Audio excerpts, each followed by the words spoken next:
Good evening, one and all. We welcome you all.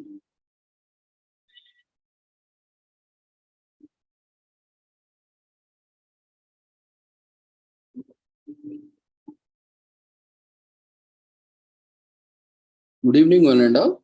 We welcome you all to the International Conference on Social Work, Sciences, Respecting Diversity, Inclusion, Social Action, and Sustainable Development 2023, commemorating Azadi Ka Amrit Mahotsav, nation celebrating 75 years of independence, and India G20 presidency, and UN Sustainable Development Goals 2015 to 2030 as part of awareness and campaigns,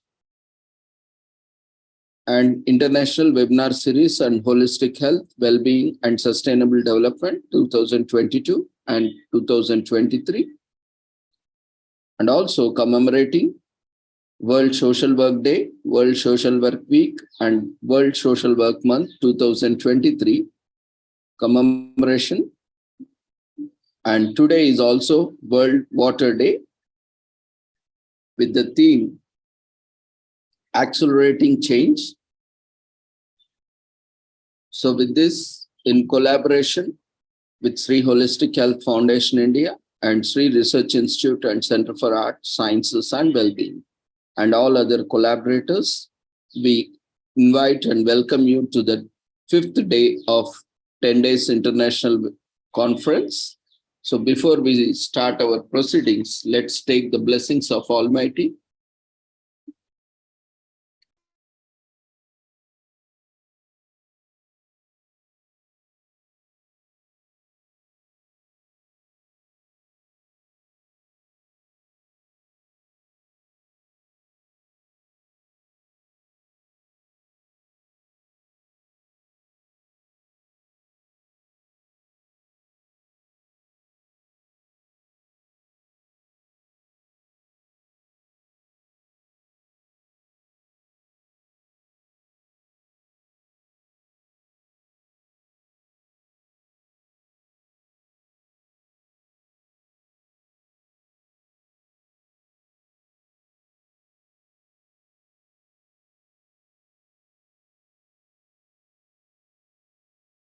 कुरुत्वं कल्याणम् आरोग्यं धनसम्पदः शुभं कुरुत्वं कल्याणम् आरोग्यं धनसम्पदः शत्रुबुद्धिविनाशाय दीपज्योतिर्नमोऽस्तुते दीपज्योतिर्नमोऽस्तुते शुभं कुरुत्वं कल्याणम् आरोग्यं धनसम्पदः शुभं कुरुत्वं कल्याणम् आरोग्यं धनसम्पदः.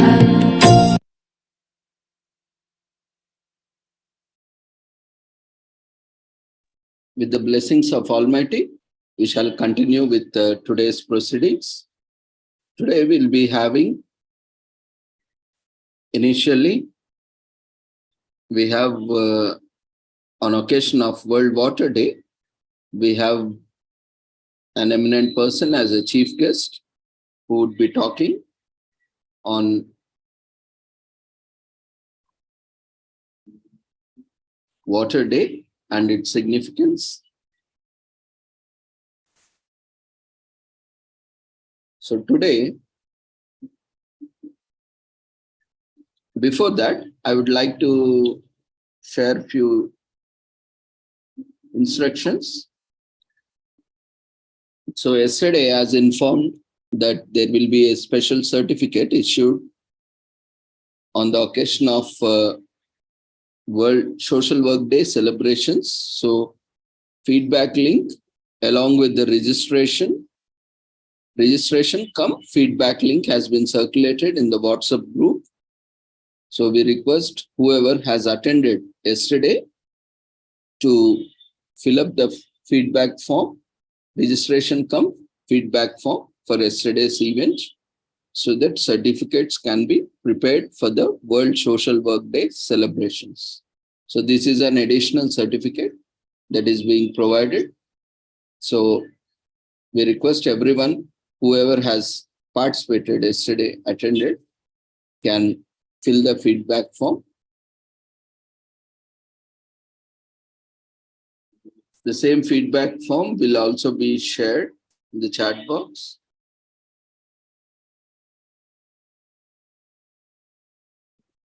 Just give me a second.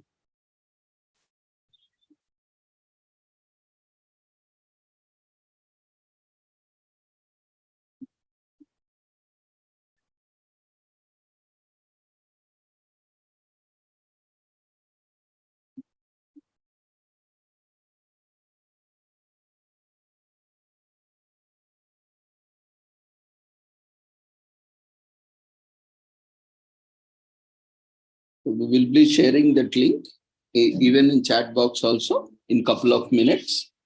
And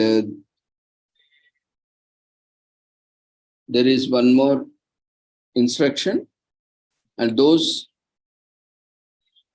presenters who are doing on-spot registrations and whose presentations are not yet scheduled and scheduled are requested to attend daily until their presentations are scheduled.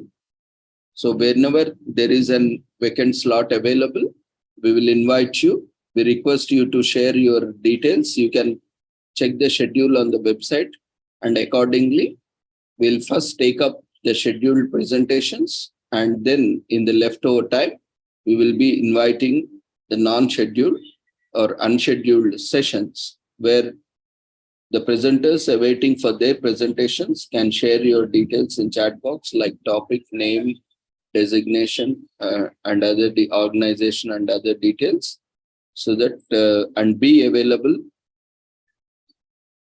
so that we can invite you for the presentations after commencement of presentations session. So initially we'll be having session.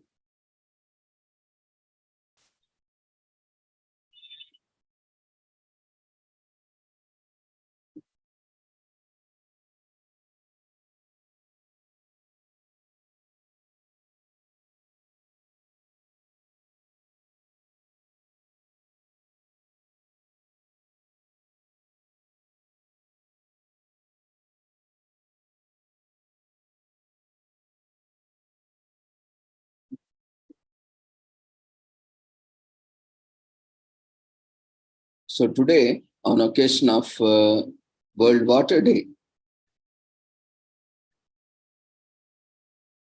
with the theme Accelerating Change, we have with us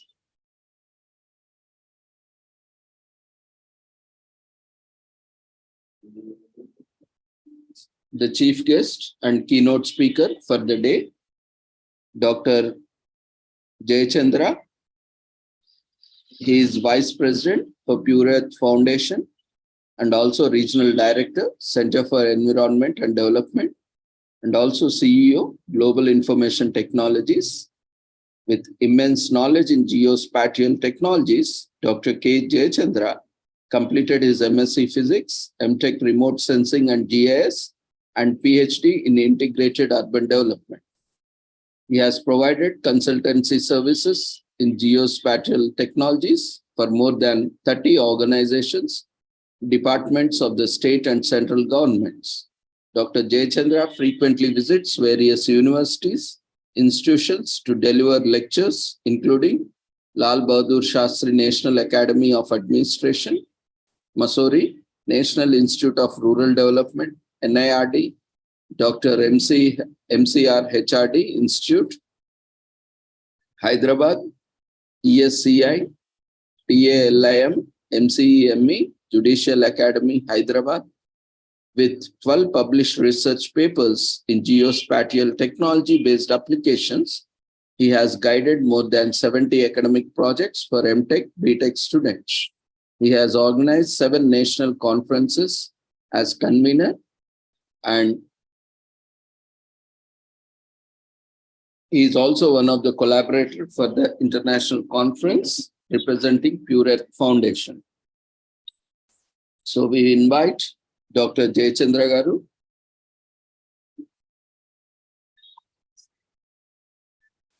to grace this occasion and deliver your talk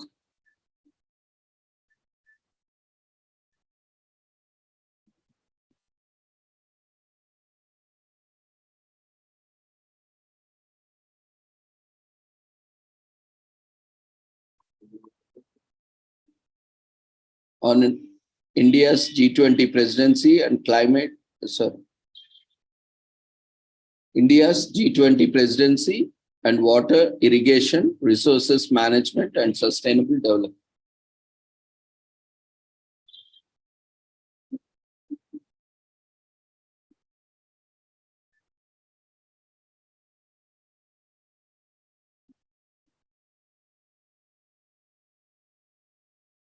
You can unmute yourself, sir. Start your audio and video.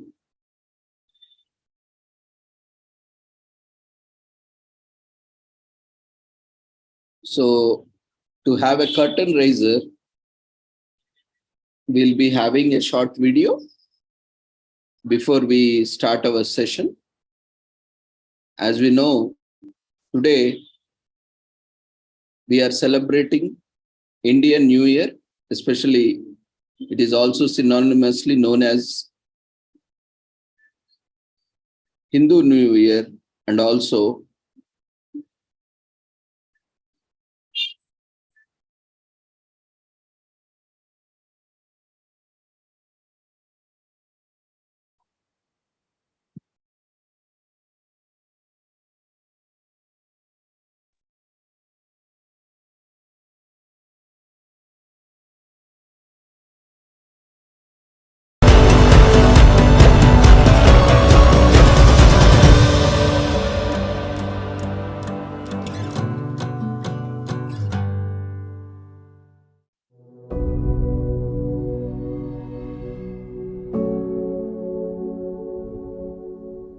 Ganga is a very important river for the country. Biggest environmental pressure is, of course, the pollution. Due to increasing threats, human dependency upon riverine ecosystem, many of the species are in endangered category.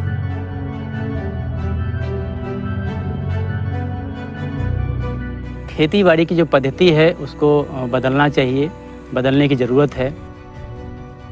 2014 is a turning point in the history of Ganga rejuvenation and treatment. People never thought that Ganga water can ever be clean. It will be a major path-breaking event in the history of India.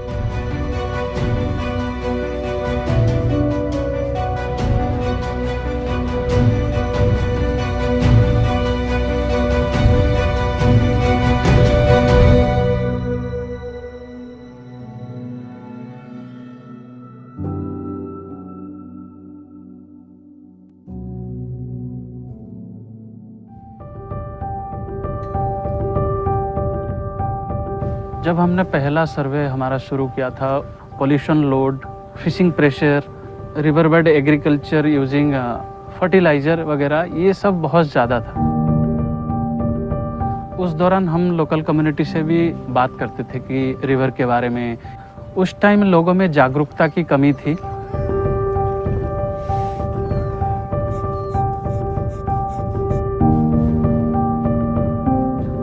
Namami Gange के अंतर्गत जब ये project को शुरू की गई तो dolphin को एज ए फ्लैगशिप स्पीसीज मानते हुए हमने biodiversity conservation and Ganga rejuvenation की तरफ जो हमारी कदम थी उसको आगे बढ़ाया है।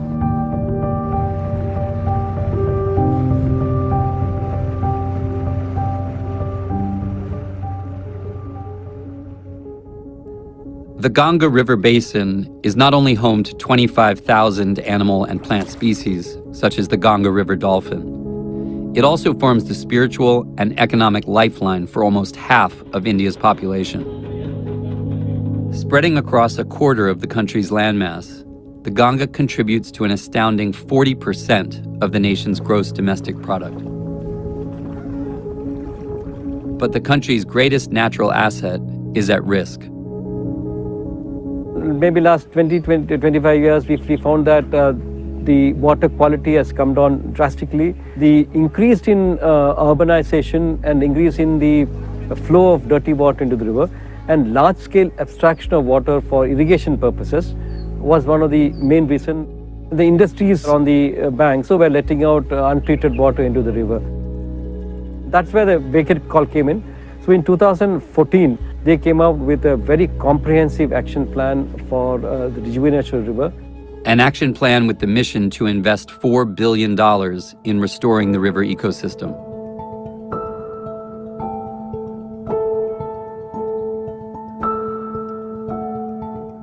जो मेजर लूप होल्स हमें दिखा था वो ये है कंजर्वेशन के लिए जो लोकल कम्युनिटीज़ है, ज़्यादातर फिशिंग कम्युनिटी, उनको हमने अवेयर किया किस तरह से डॉल्फिन हमें मदद कर रही है, वो सारी चीज़ें हमने उनको समझाया और इसका रिजल्ट भी हमें दिखने लगा है।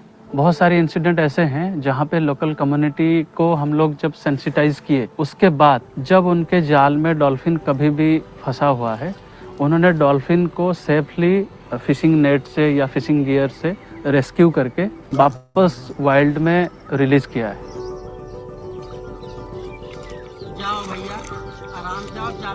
Under the Namami Ganga program, a People River Connect has been established, and this is no longer a government program, it is a people's movement. Agriculture is the major source of income for most of the rural population in the basin. It is also the largest consumer of water. किसान के लिए पानी अमृत के समान है और बिना इसके जीवन संभव नहीं है।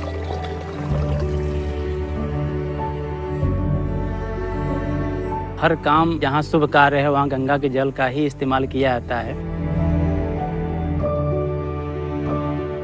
लेकिन आज के परिवेश में जो गंगा में कीटनाशक और फर्टिलाइजर जा रहा है उसका बहुत बुरा असर पड़ रहा है। Up to 15% of nutrients added to the soil by fertilizers eventually find their way into the water system, and so do harmful chemicals. That's why restoring the river means restoring organic or natural farming practices. मैं शिमला मिर्च की फसल लगाने जा रहा हूँ। जुताई करने के बाद जो मेरा डिस्टेंस एक लाइन से दूसरी लाइन की दूरी जो है 4 फीट है, और इसमें मैं एक प्राकृतिक खेती का नेचुरल पदार्थ है, घन जीवामृत कह सकते हैं या कंपोस्ट खाद कह सकते हैं, ये मैं एक प्रक्रिया के तहत इसमें ऐसे बिखेरता हूँ। अभी मैंने खाद इसमें दे दिया है, तो इसको पौध ट्रांसप्लांटिंग करने से पहले एक हल्की सी पाटा से हम इसको समतल करते हैं ताकि जो उबड़ खाबड़ की जो मिट्टियाँ हैं वो समतल हो जाएं। उसके बाद हम ट्रांसप्लांट करते हैं।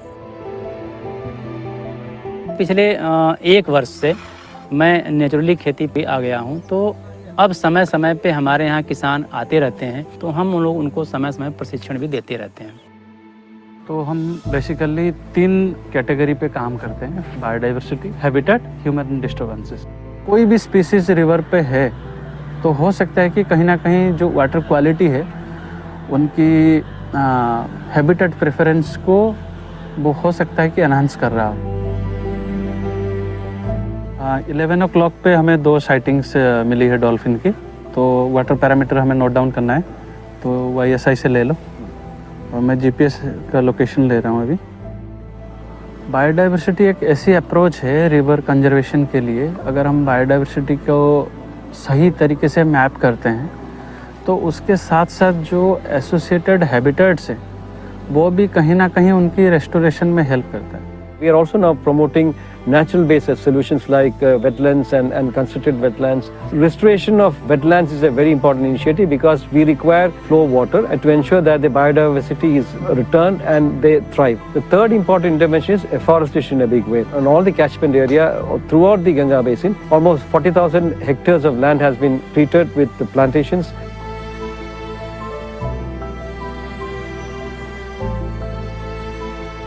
All these things have resulted in very major improvement in the quality of water as well as return of biolife to a large extent in the river.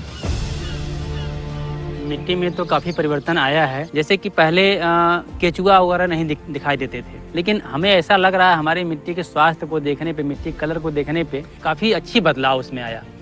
जो समस्याएं उत्पन्न हो रही हैं हमारे समाज में, उसका अगर निदान कहीं से हो सकता है तो वो अपनी खेतीबाड़ी को परिवर्तित करके ही हो सकता है। जिस तरह से स्थानीय समुदाय ने डॉल्फिन को कंजर्वेशन का एक पिलर मानते हुए अपनी भागीदारी कंजर्वेशन के लिए बढ़ाया है, मैं मानता हूं कि ये बहुत बड़ी अचीवमेंट है।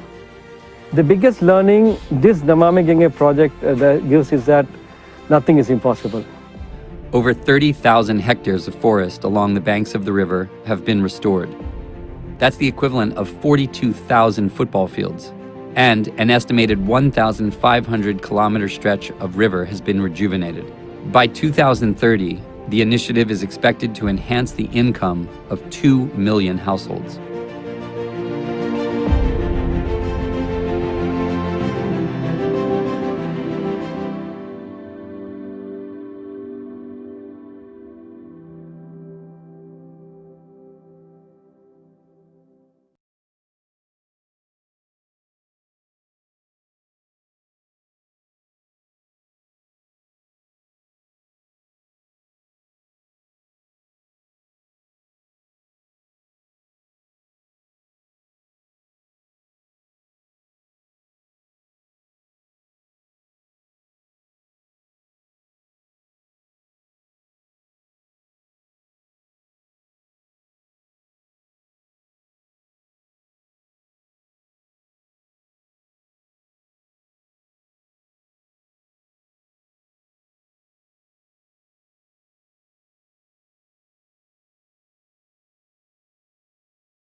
Mute video.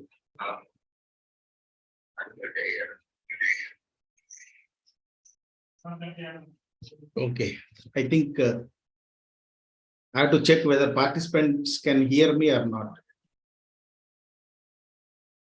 Am I audible? Yes, sir. Welcome, sir. You're audible and we can see you. Ravindra garu, am I audible? Yes, sir. You're audible.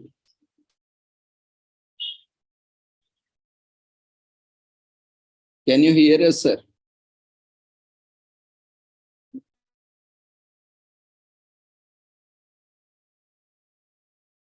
Hello. We can hear you, sir. Sir. Voice interesting, video. So, but I am not able to hear anything. Okay. Then I will proceed one way. Thank you. Okay, sir. Okay, okay. Let me try with another this thing here that will work.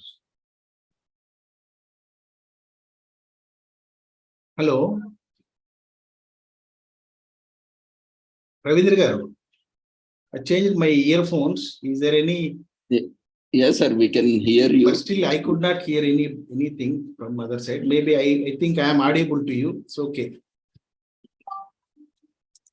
Thank you. Thank you.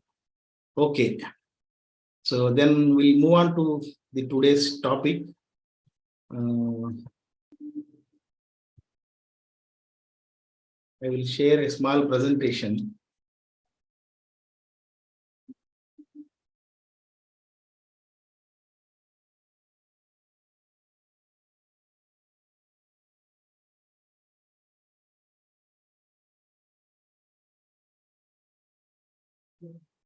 Yeah, I think somebody can confirm whether this screen is also visible to the participants or not.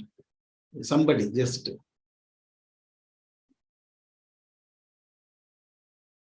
Friends, if you can see, you can use the chat box.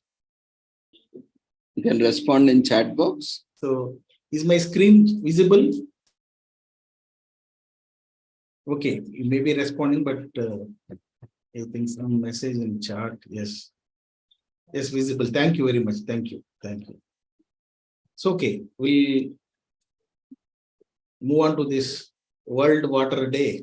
Like every year, I still remember that the year was very, very fast. We are meeting again. The same World Water Day. We celebrated International Forest Day yesterday, and today World Water Day. And among all the natural resources, as you are aware,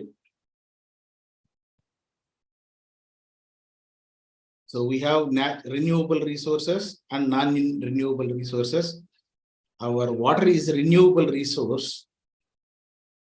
That is where the biolife is lucky on planet Earth. If it is a non-renewable, then certainly we have to think a lot. So fortunately, we are in that renewable sources. So all these renewable air, sunlight, land, and water, and of course, they're dependent. These are all actually they derived. So without these are the basic things, natural resources, that is a gift from Mother Earth among the solar family, I can say, solar system or solar family. Only Earth has all these resources. Because of this, these are existing. You can do agriculture, the forest will rise. You can, aquaculture and entire biolife on planet Earth, surface, subsurface, everywhere. And we have these things in the subsurface of Earth, non-renewable resources, and this needs to be saved and stored and used carefully, so that we should keep in mind the requirement for the future generations. For example, if we explore all the natural gases, all the oils in the next coming 1 century, then what about future? So that is why they cannot be renewable. So you should be very careful about non-renewable resources. So this is the basic natural resources gifted by planet Earth. We don't have so far through research and other such kind of the natural resources with other planets, and their environment is different. Okay, and as you know, the water is one of the major resource, and the entire Earth, I can say, the unique environment of Earth is because of this water only. If this water is not 3/4 of this planet Earth, you may not expect this kind of weather and environment around the Earth. You all know. I will just take a few seconds to around Earth what is there. And this is because of water. For example, up to 10 to 15 kilometers, we call it a troposphere, where the entire cloud, weather, climate changes, all this will happen within this 15 kilometers. And that we call it troposphere. It ends around 10 kilometer, 10, 13 kilometer, maybe around 13 to 15 or 18 kilometer. Okay, that is the stratosphere will start, where, and between these two there is called ozone layer, of course. And again, maybe the participants can check. There are, I checked the list of participants. Many researchers are there mostly. If you see, the water presence on the surface of Earth is main reason to form this weather. And that is, that within our close to our troposphere, what is the major substances or major constituents? They are called gases. What are that? Nitrogen, oxygen. These two are the major. And of course, the remaining things are very, very minute. Carbon dioxide or any other arsen, other gases are very, very, very, very limited. So major is nitrogen and oxygen. These two major, and this water, because of this combination only, it is, I feel, the formation of ozone is due to this, because of O2 present in this, because water is H2O, this hydrogen and oxygen combination, and then this oxygen O2 in the atmosphere. See, H2O on the surface of Earth, O2 on the atmosphere, and then these are the reasons forming, because as you move upwards, with the UV radiation coming from sun interacting with this oxygen, splitting into atomics, oxygen atoms, and then these atoms, they have tendency to form molecules again and forming bigger molecule like O3s. So a great cloud of kilometers stretch formed because of, I can say, the presence of water is one of the key reason on the surface of Earth. That is the reason why other planets don't have this kind of environment, this kind of arrangement of a ozone layer, ozone cloud around few kilometers distance from its surface, like that, because there was no water. So okay, ultimately it has indirectly, water is playing a major role. Many people know it, they don't know. But you ask any individual, whatever age group, everybody knows something about water. So that is the greatness of this resource, because it is one of the primary requirement for life on planet Earth. The first thing is air, second thing is water. So the second requisite for life on planet Earth is water. So that is why it is very, very precious. And every individual should know what is happening to this natural resource on planet Earth and how to manage these resources. And management is, you all aware. So we get water from rains, because the cloud formation, then we get water, because only rain is the source of water. Rain is the source of water, and the great atmospheric combinations are the cause for getting rains. And within this troposphere, because the entire cloud, weather, everything belongs to within troposphere, that is just 10 to 12 kilometers from surface of Earth only. Beyond that, this phenomena is not there.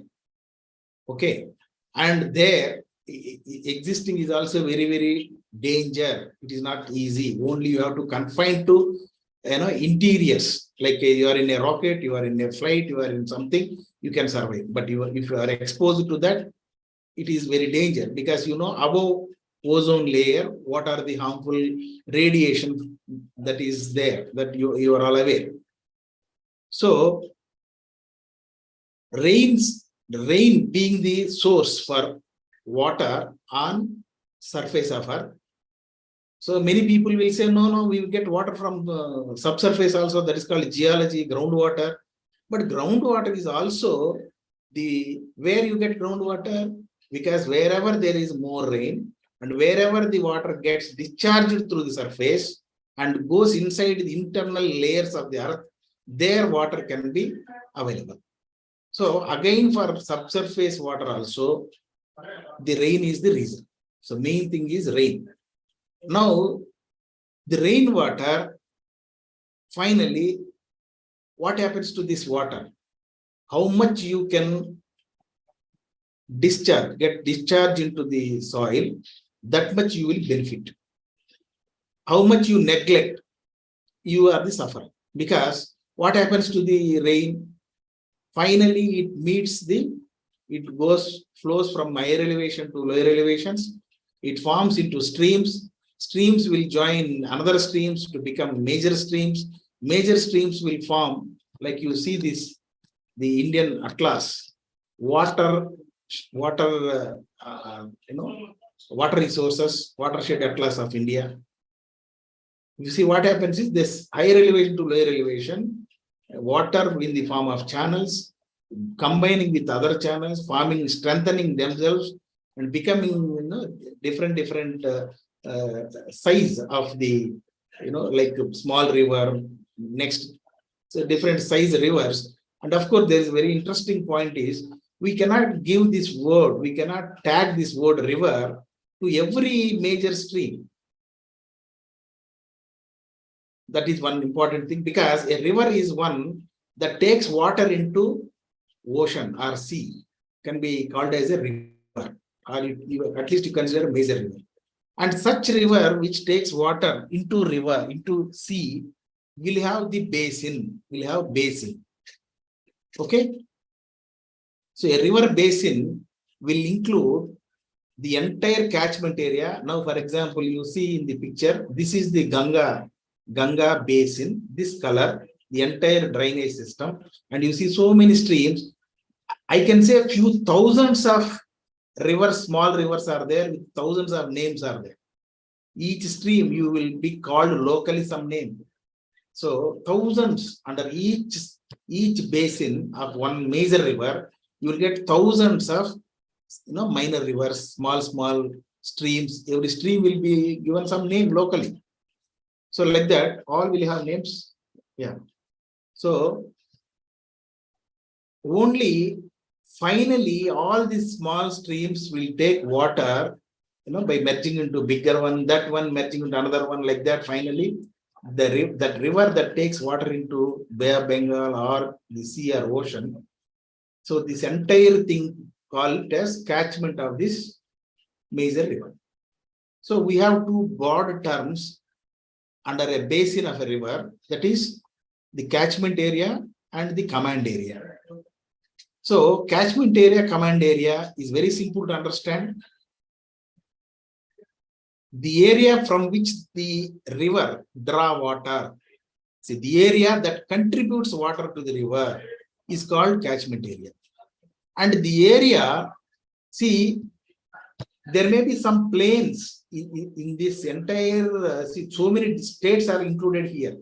So many states. Taking from Madhya Pradesh, and this entire Uttar Pradesh, the other, if you overlay, superimpose the state boundary, then you will understand each basin covering how many states. You will understand that. So within this entire basin area, there may be so many plains which may not contribute water to this river, but that gets irrigated by using this river water, and that is called command area. So a basin comprises of these two. One is the water contributing area, the other one is water utilizing area. So water utilizing area is called command area, and the remaining water contributing area is catchment area. Together is called basin of that river. So a river basin is catchment plus the command area. So we have, of course, the country, entire Indian geography divided into the biggest hydrological unit.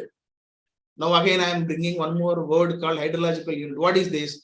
The whole basin I told is a hydrological unit, because the entire area finally, finally reaches one point only, comes to this point of the ocean only. So that means the entire thing is called a basin. At the same time, a hydrological unit. A basin is a hydrological unit. Interestingly, above the basin, in our Indian geography, we have regions. So the biggest hydrological unit in our geography is called region. We have 6 regions in Indian geography, 6 regions. The first one is the Indus region. That means the drainage system that passes through Indian geography. It originates from this, this China, Nepal, all these areas, start from these hills and flows through Indian geography and then pass through Pakistan. Then it will flow into Arabia. So that is Indus drainage, which is Indus drainage passing through Indian geography. We call it region 1. Region 1, that is one hydrological unit. Second one is this Ganga, this entire Ganga basin. The third one is the Brahmaputra, this one. The Ganga and Brahmaputra, 2 interesting things. Both will bring water to Bay of Bengal, but flows in the opposite direction. This flows from west to east. Brahmaputra flows from east to west. Okay, that is interesting thing. So region 1, region 2 is Ganga basin, region 3 is Brahmaputra basin, and then region 4 is very interesting. The largest region in our Indian geography is region 4. What is that region? The entire drainage system, entire rivers and river basins that takes water into Bay of Bengal, except or other than Ganga and Brahmaputra. So Ganga, Brahmaputra, already we have made a separate hydrological unit, separate region. So they also bring water into, what happened to my screen? Not visible, sir. Okay.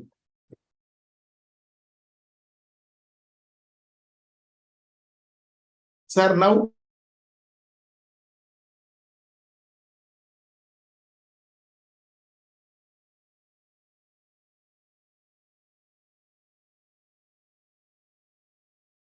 Yes, sir. Now it's visible.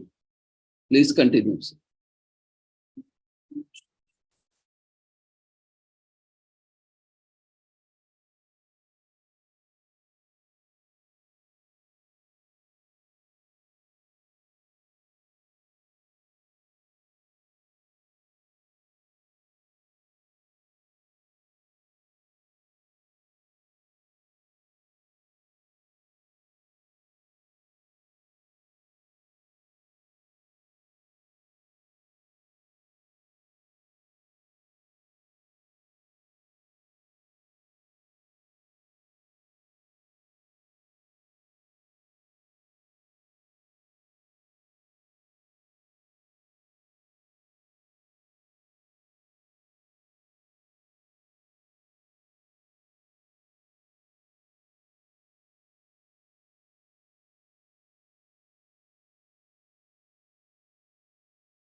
Okay.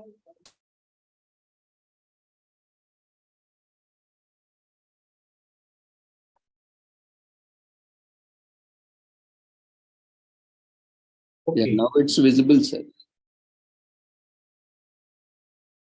Yeah, we are back. So the fourth region, as I told, the entire drainage system that takes water into Bay of Bengal other than this Ganga and Brahmaputra rivers. So now you see this, all these basins from Kolkata, the West Bengal, Orissa, the Telangana, Andhra, all this, Karnataka, so many. This entire rivers. So this is the border. This much geography is the region 4. So the entire drainage system that brings water into Bay of Bengal or east flowing rivers, the entire area of east flowing rivers. So it comprises of several basins. I told you a river that takes water into ocean or sea is called a basin. That is called a river, major river. The remaining rivers, you may ask, sir, what about the remaining rivers? For example, you come to Godavari, everybody is familiar. Mostly the people who are from Telugu states, and they are familiar. Godavari, but we have so many, other rivers which are bringing water into Godavari, Pranahita, Vain Ganga, the Manir, like that. So, and so many rivers are there. Purna, so many rivers are there. The Vasista, like that. All these, they are called tributaries. They are all tributaries. We cannot call them rivers. Okay. Pranahita is a tributary of Godavari because it will end up the water joining Godavari river at some location. That's all. So it won't take that water till the ocean. Therefore, it is tributary of this river, and this entire area, nothing but entire drainage or entire catchment and basin is called the basin of Godavari. So the Mahanadi, okay, Subarna Reka between this blue color, between the West Bengal and Orissa border, there is Subarna Reka, Mahanadi, and Godavari, and Krishna, Kaveri. This is Kaveri, Pennar, like this. So many rivers. This entire thing is called region 4. So region 1, region 2, region 3, region 4. Now region 5 is the entire drainage and water, basin areas that takes water to Arabian Sea, that is west flowing rivers. The entire west flowing river drainage area is called region 5. Okay. And finally, there is few rivers here, in particularly Rajasthan area, where the river will not take water into the Arabian Sea. It will end up within land only. It originates in land and ends in land only because of that entire desert, Rajasthan desert. So some local rivers forms and then transfer water to certain distances, but finally it fails to take water to the sea. So that area is called region 6. So this is how the entire India hydrological unit wise watershed atlases. First one is regions, second one is basins. So now within region you have so many basins. Here this complete basin. So a basin is next divided into hydrological unit. What is that one? Is called sub-basin. What is sub-basin? Nothing but the basin of a tributary. The catchment and command area of a tributary is called sub-basin. So each major basin will have few sub-basins. So next hydrological unit is sub-basin. Within sub-basin, there will be sub-catchment.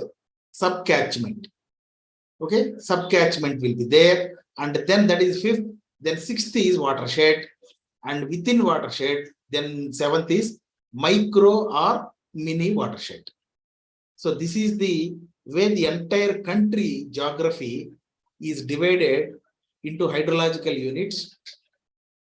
Finally, what is that conclusion? So the any drop of water, it has to flow through some stream, and major water will reach the sea. And during its journey, so much water will get discharged.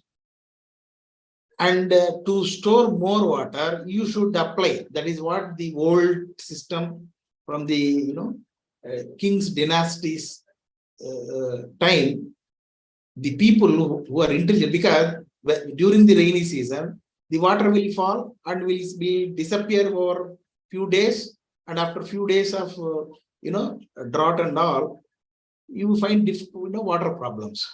So that is the reason from the very old ages, very old dynasties, Jamana, we started preserving this water by building bund across these major streams. You simply a bund as a structure is constructed, it stops water, and then that forms a water body.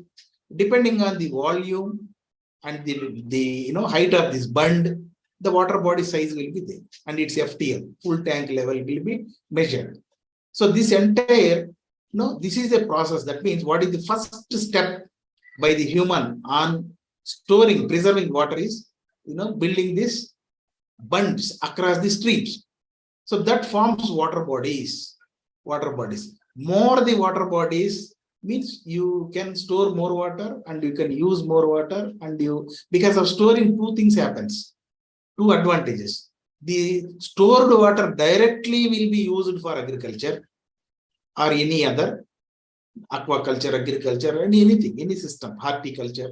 These are all water based on water, surviving systems. The second one is because the water is stored, the water will discharge into the subsurface layers. Groundwater in the neighborhood will improve. So the neighborhood area, you dig bore wells or wells and explore and take out that water and do irrigation under wells, under well or tube well. So irrigation under well or tube well, or irrigation directly using surface water. So we have these two kinds of water usages: surface water usage, and then subsurface, that is nothing but groundwater. Groundwater based cropping system or agriculture, horticulture, whatever it is. So two ways. So that is why it is both way advantage. So water will be discharged so that the neighborhood area wells gets water. Surface water can directly be utilized. So maximum possible extent you should be able to store the water. However, how much you are storing, even today more than 50-60% water goes into oceans only. We always, I don't have exact figures because neither I belong to an irrigation department or something, and you should have a broad understanding and then data backup, then only you can answer those things. But in a simple manner, more than 60% water goes to oceans, seas only. So how much ever we store. So major water goes to unused, that's all. And it's a cycle, everybody knows. You ask a school kid, he will explain. Again, it starts from rain and goes into oceans. There it gets evaporates. Again, it goes into the atmosphere. Again, it condenses depending on the conditions, environmental conditions, atmospheric conditions. Again, rains. So this is a cycle. So this everybody knows. So only thing is, our development and our effective usage depends on how much you store, how much you save water. That is only thing. So you have so many methods. That is called water harvesting methods. I'll just take you through few slides here. Of course, these are the different basins. Now, different colors you are seeing is called, sub-basins. There are in each thing, river basins. Within the different colors is nothing but sub-basins it is. So and then, of course, this is when you talk about any resource, whether it is forest or land or water, because they are all the features on surface of earth. They're all, we can say, they're all, for me, water will be flowing as a channel, flowing as a river, a bigger channel, or spreading over an area like a water body. So it is my earth feature, either a linear feature or a polygon feature, area feature. That's all. For me, a technology called geospatial technology, that means all the features on surface of earth, if you map, okay. So this is some wonderful technology today because there is a lot of advancements in space happening. So you can monitor the water body, water levels, and then water area encroachments. Most important thing that we all have to think and realize is whatever resource it is, it's a natural resource, anything. It's not water, forest, tomorrow agriculture, anything you talk. The biggest danger for this natural resources are part of nature. Biggest danger is from human only. That is where everybody see, at least we are properly educated. We will realize the utility of those resources, and at least we will use it in a sustainable way.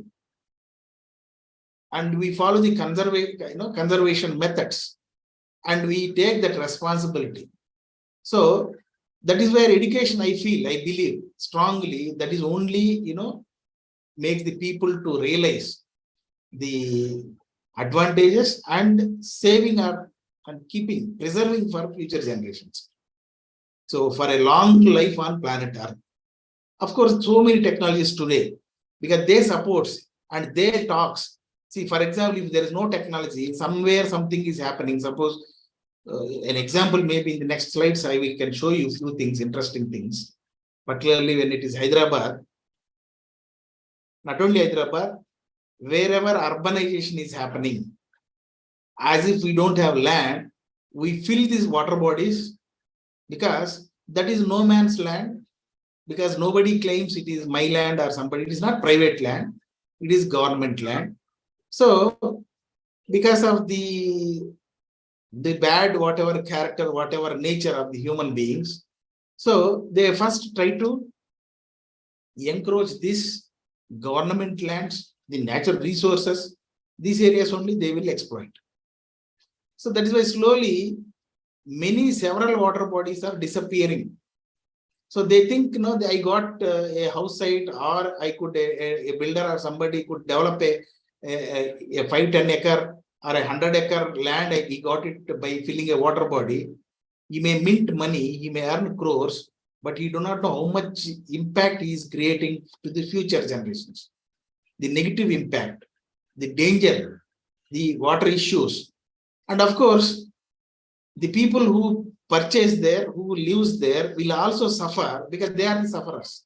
Because nature, originally it was a water area, water body, and there may be so much of drainage, catchment area for that water area. That entire catchment, if it gets heavy rains, this whole built up, which built on that water body, after filling that water body and bringing up as a built up area, that all will submerge. And we are seeing every year, we are seeing. The reason is that, but we never learn because our priorities, our I don't know that the particularly administration, that is where I feel strongly this education and the scientific information is very, very crucial in understanding, and there should be a mandate for government to take decision compulsorily based on scientific input. Without scientific base, if some decision making is happening, 100% you are going to face the problems in future. So without scientific base, if you take up anything, where simply because some fellow came up with some arrangement, some other other managements, so he will be permitted and he does the thing, and finally it will result in future. So okay, anyhow, so we will move on. See, under management of water resources, you see so many things are there. These are all having proper scientific background, technology driven. Suppose rejuvenation and riparian of rivers. Why?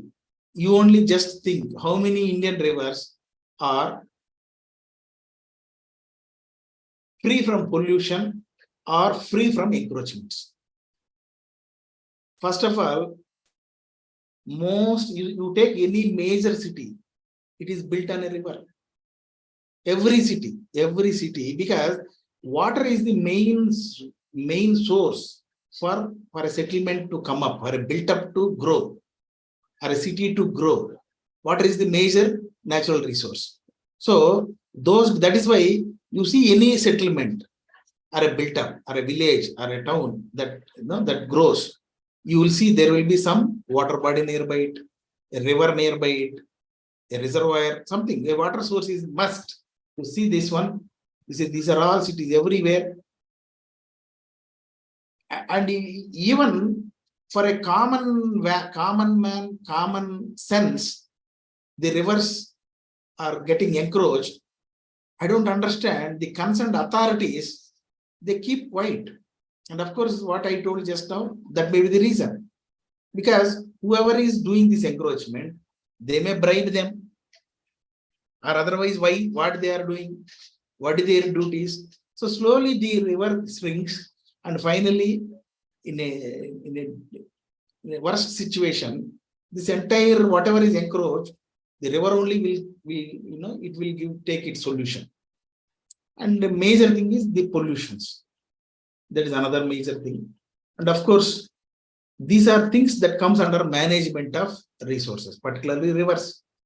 So, and then coming to cascading system of surface water bodies.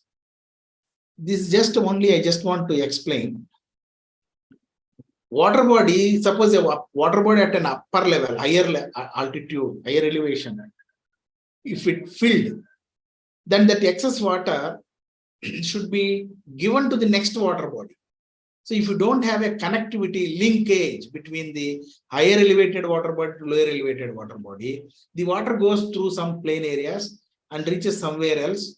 So the just below that water body will be in a dry condition, because you can't expect rain at every place. Suppose there will be heavy rain in hilly terrain, hilly area, not that much rain in the plain areas. But the water bodies close to the hilly area will get filled first. That water will be linked. That is why the channels, these are the thing. Cascading system means the irrigation department or the concerned water related department should create channel between water body linkage.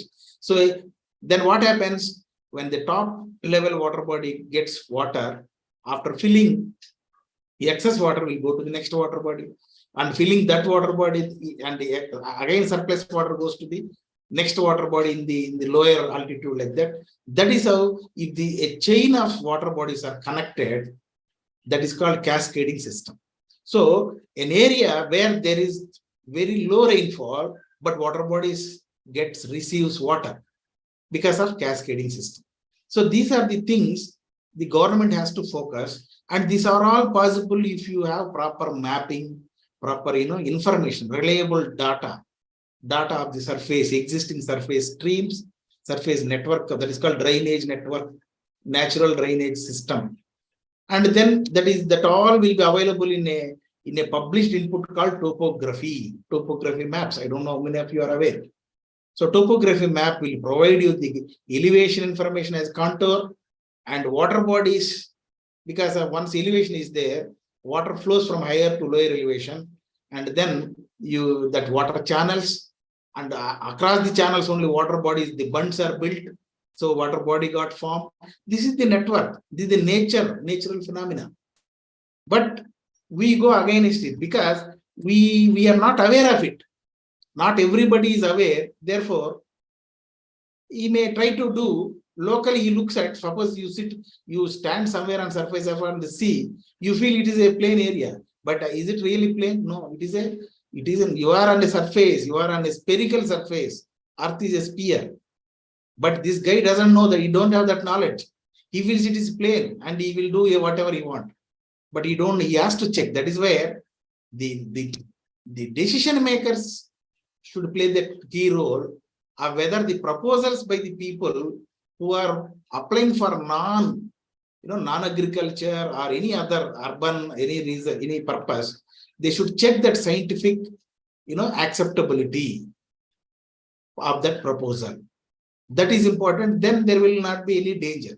So you will be taking care. So of course, this is an unending problem of the pollution. And then what I told, the cascade, this is how cascade, the streams, you see here, from here to here, these are all in one, some like this. Cascade system with tanks and their catchment areas like this. And now this is watersheds. Watershed. You see, I told catchment area. The lines here drawn, the starting lines are called first order. Two first order will join. From there, it is called second order. And there is a second order coming here. There is a second order coming here. There is a second order coming here. The next order is third order. Like this, finally, you will get fifth order, seventh order like this. Then this entire area water goes through one point only. That means at this point, we call it pour point. At this point, how much water gets poured here means the total area, this much area contributes water. And this entire water goes through one channel here. So if you make this area as a unit, that is called watershed. It's a micro watershed, actually, a micro watershed area. So what is the micro watershed implementation? One of the scientific method in the sustainable development, what is that? This entire area water through stream, there is no water body you see here in this area. This entire water is going to some other area. So water of this area was used for some other area. So if you stop this water here only by some harvesting, some conservative methods, like constructing check dams, percolation tanks, or even if there is a possibility for a bigger water body, a big bund, like that. So stopping water here and either the surface water or the discharged groundwater will be used to irrigate this area. That is how this area will be, developed, gets productive land. See, the water simply goes to other area. This area remains unproductive. No crop, no horticulture, no plantation. But if water is stopped here and put in use for this area itself, then this becomes productive area. This is called, how to, bring the unproductive wastelands into productive land, something like that. Now just, it's time, you see here, 1995 in Hyderabad neighborhood districts. How many, these white things are, this is a PAN data and it is called NDWI, Normalized Difference Water Index.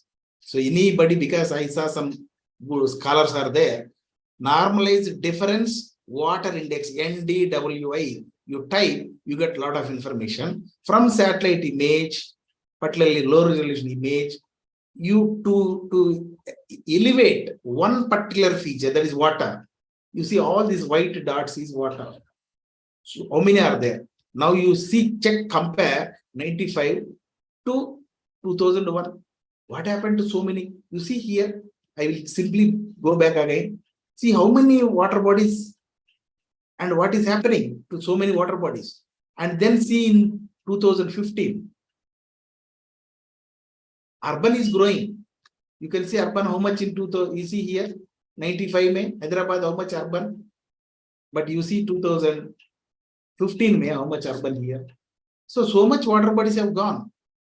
So this is there is a technology, what I am talking, geospatial technology. One of the inputs from the technology, that is from satellite data, aerial photos, all these.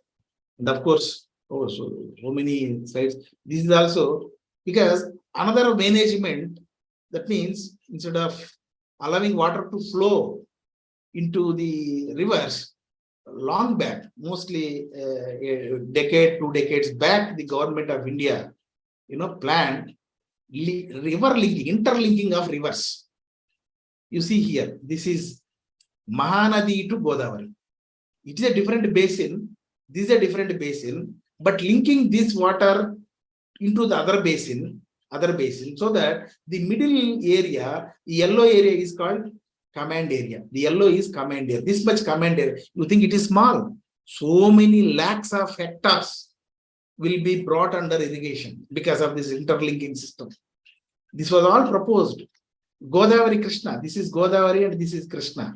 Godavari Krishna. Fortunately, we have one link in already in a few years back in AP.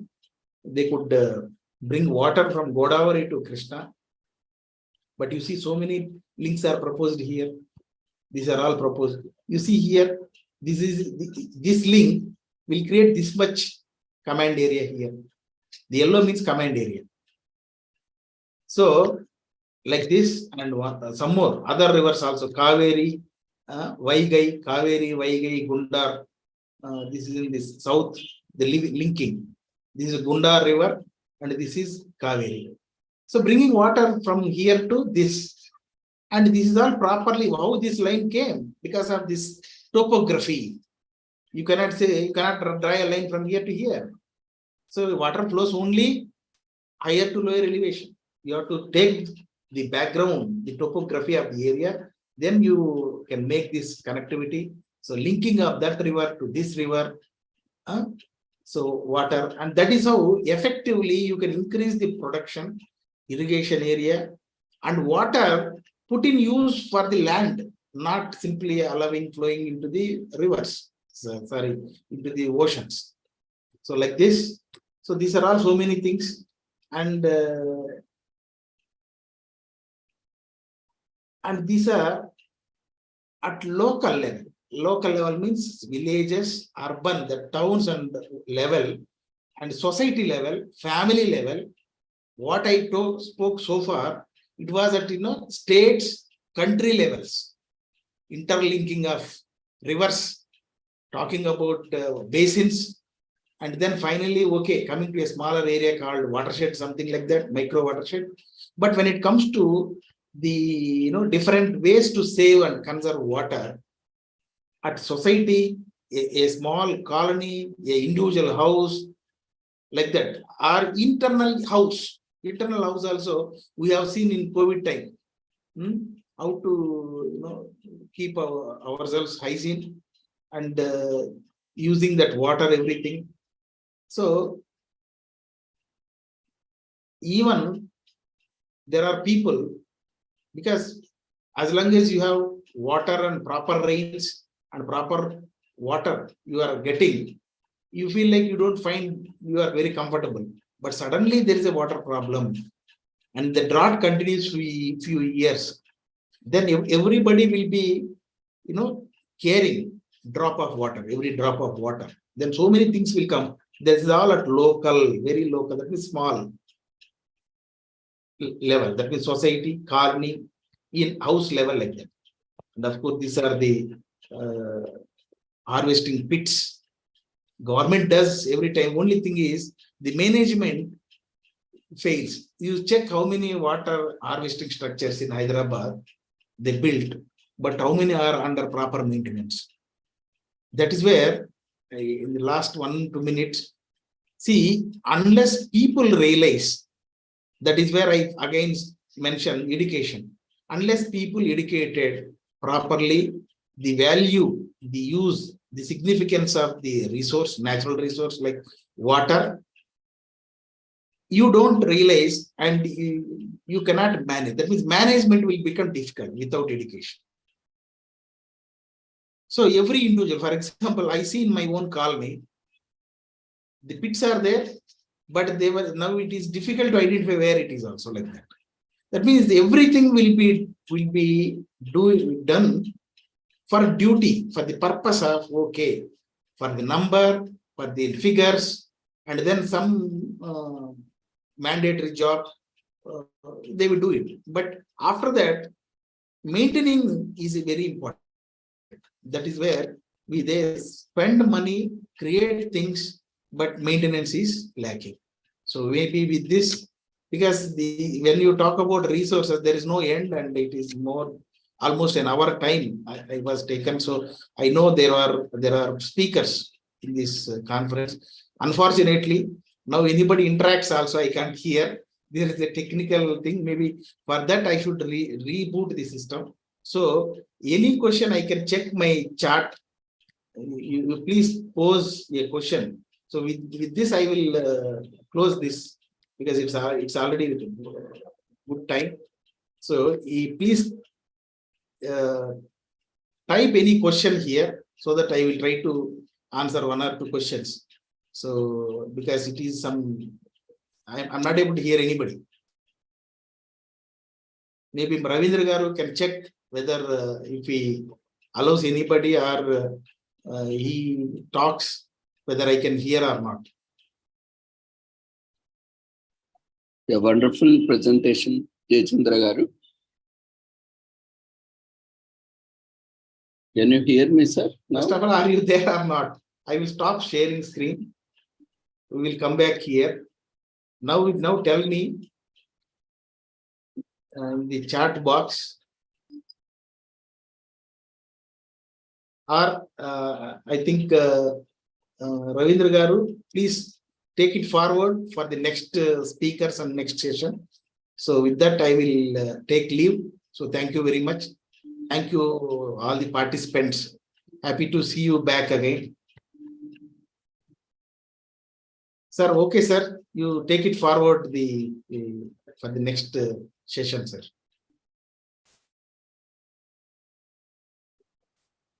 Thank you, sir, for joining us on this wonderful occasion of World Water Day.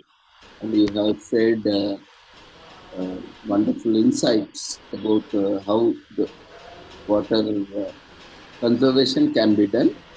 And it's really very insightful presentation for all of us. And we thank you once again on behalf of Free Holistic Health Foundation India, the Research Institute and Center for Art Sciences and Wellbeing, and Pure Earth Foundation, EQ for Peace Worldwide Inc., USA, Raj Bahadur Venkatram Reddy Women's College, International Federation of Social Workers, Nigeria Association of Social Workers, Global Forum for Sustainable Rural Development, and all other collaborators. On behalf of presenters and participants, we thank you once again for joining us and gracing on this occasion of World Water Day and delivering your keynote message. Thank you, sir, once again for joining us.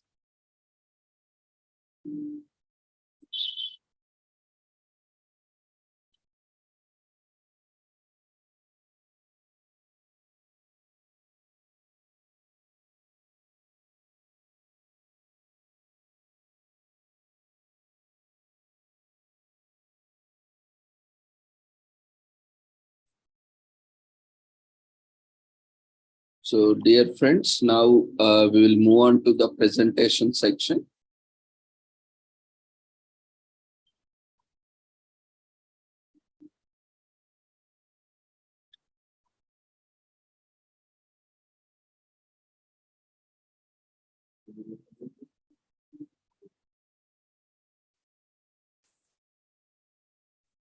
So, we will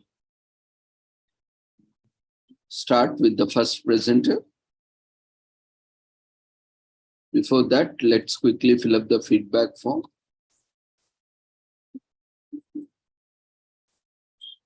Feedback form has been raised in the form of polls. We have 5 minutes to complete and submit the feedback form. We request everyone to quickly submit the feedback form. And while submitting your feedback form, before or after, if you have any queries to the speaker, keynote speaker, can share it in your chat box so that we can take it to the speaker.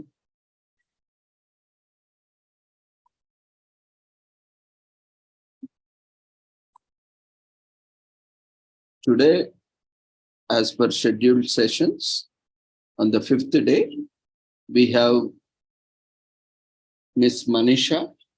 Are you available? You can raise your hand.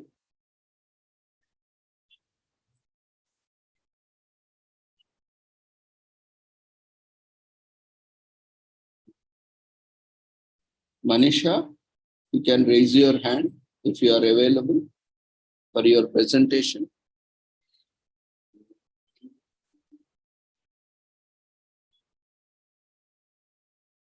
Hope I am audible to you.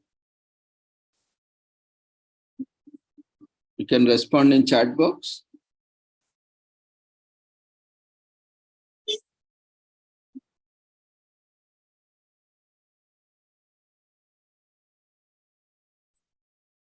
Okay. So next, Rupal Devi. Are you available, ma?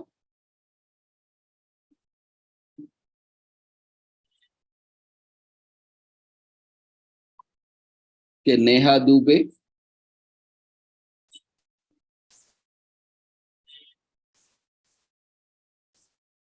Okay, Manisha, be prepared. Quickly fill up the feedback form.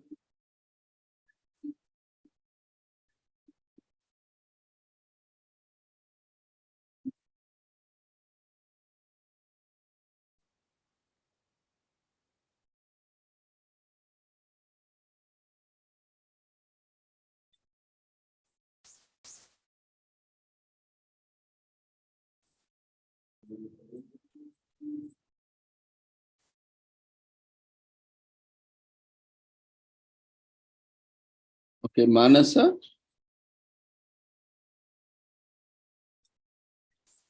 Be prepared for your presentation. Yeah, after Manisha.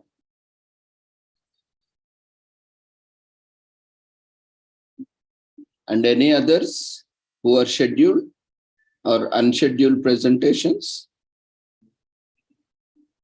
You can share your topic, name, designation, and organization in the chat box so that we can invite you.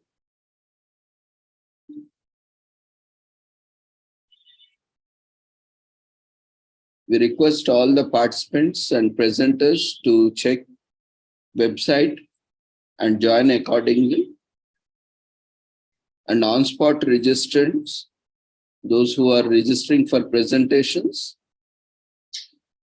you are requested to daily join the conference until your presentation is completed so that we can invite you whenever there is a slot available due to cancellation or non-availability of the speaker at that point of time.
Any other speakers?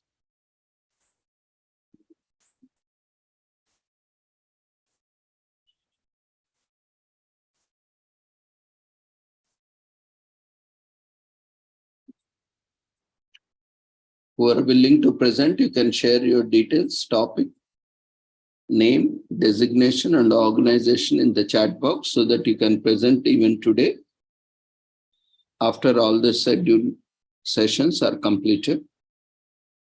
So we will invite today's first speaker.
Feedback form has been raised in the form of polls in the Zoom platform. If you are unable to see, you can log in and log off, or you can update your Zoom platform to the latest version, whichever your operating system or device supports. If you are logging in from browser, make sure your browser supports pop-up windows. We request you to join from Zoom app, either on mobile or preferably laptop or computer, so that it is easy for you to fill up the use the full features of Zoom platform. If you are unable to see, you can quickly log out and log in. Most of the time that will solve the problem. Just in case still you are facing any problem, you can restart your mobile or system and try joining again.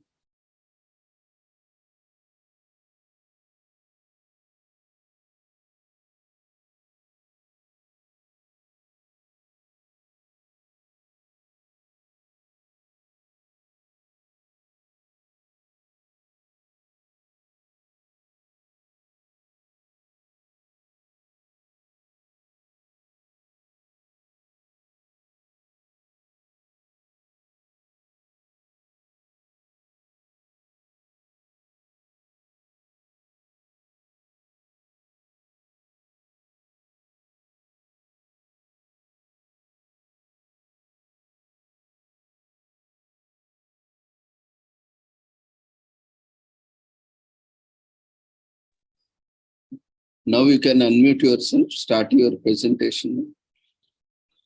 Okay, sir. The poll is active, ma.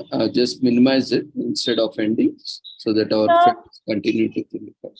My another teammate Divya is also there. Okay, I will make her also co-host.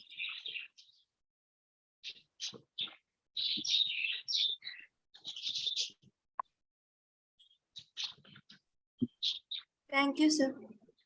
Okay, ma'am. Introduce yourself and start your presentation. A sweet and pleasant evening to one and all present here.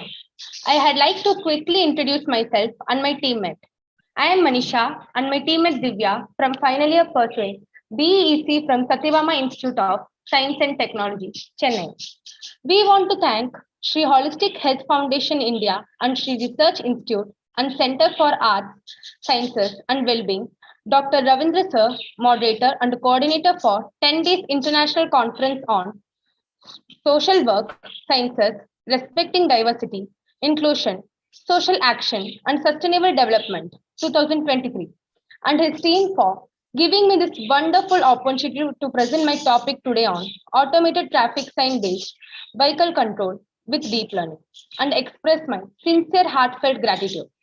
So here I am looking forward to explain with you about my project details with some brief steps. So here I start my topic, that is automated traffic sign based vehicle control with deep learning under the guidance of Dr. Ravi sir. He is the head of our department EC. So basically traffic sign detection is a research hotspot in advanced assisted driving systems. Given the complex background, light transformation and scale changes of traffic sign targets, as well as the problems of slow result acquisition and low accuracy of existing detection methods. To solve the above problems, this project it proposes a traffic sign detection method which is based on a lightweight multi-scale feature fusion network. Since a lightweight network model, it is simple and it has few parameters, it can greatly improve the detection speed of a target. So to learn more target features and improve the generalization ability of the model, a multi-scale feature fusion method, it can be used to improve recognition accuracy during the training. So this leads that every year approximately 1.5 lakh people die on Indian roads, which translate on an average into 1,130 accidents and 422 deaths every day, or 47 accidents and 18 deaths every hour. So in 2021, according to a famous survey, the Indian state with the highest number of road accidents was Tamil Nadu, with over 55,000 cases reported, which is followed by Madhya Pradesh with over 48,000 reported road accidents, which is followed by Karnataka. Basically, these are happened in school zones and hospital zones and crowded areas, T junctions, which had the maximum involvement among others.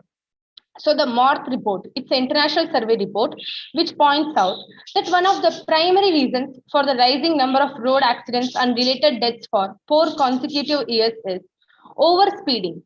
In 2021, overspeeding accounted for 69.6% of total deaths, which is followed by driving on the wrong side, which contributed with 5.2%, and due to alcohol consumption and carelessness of humans and unaware of traffic symbols or signs.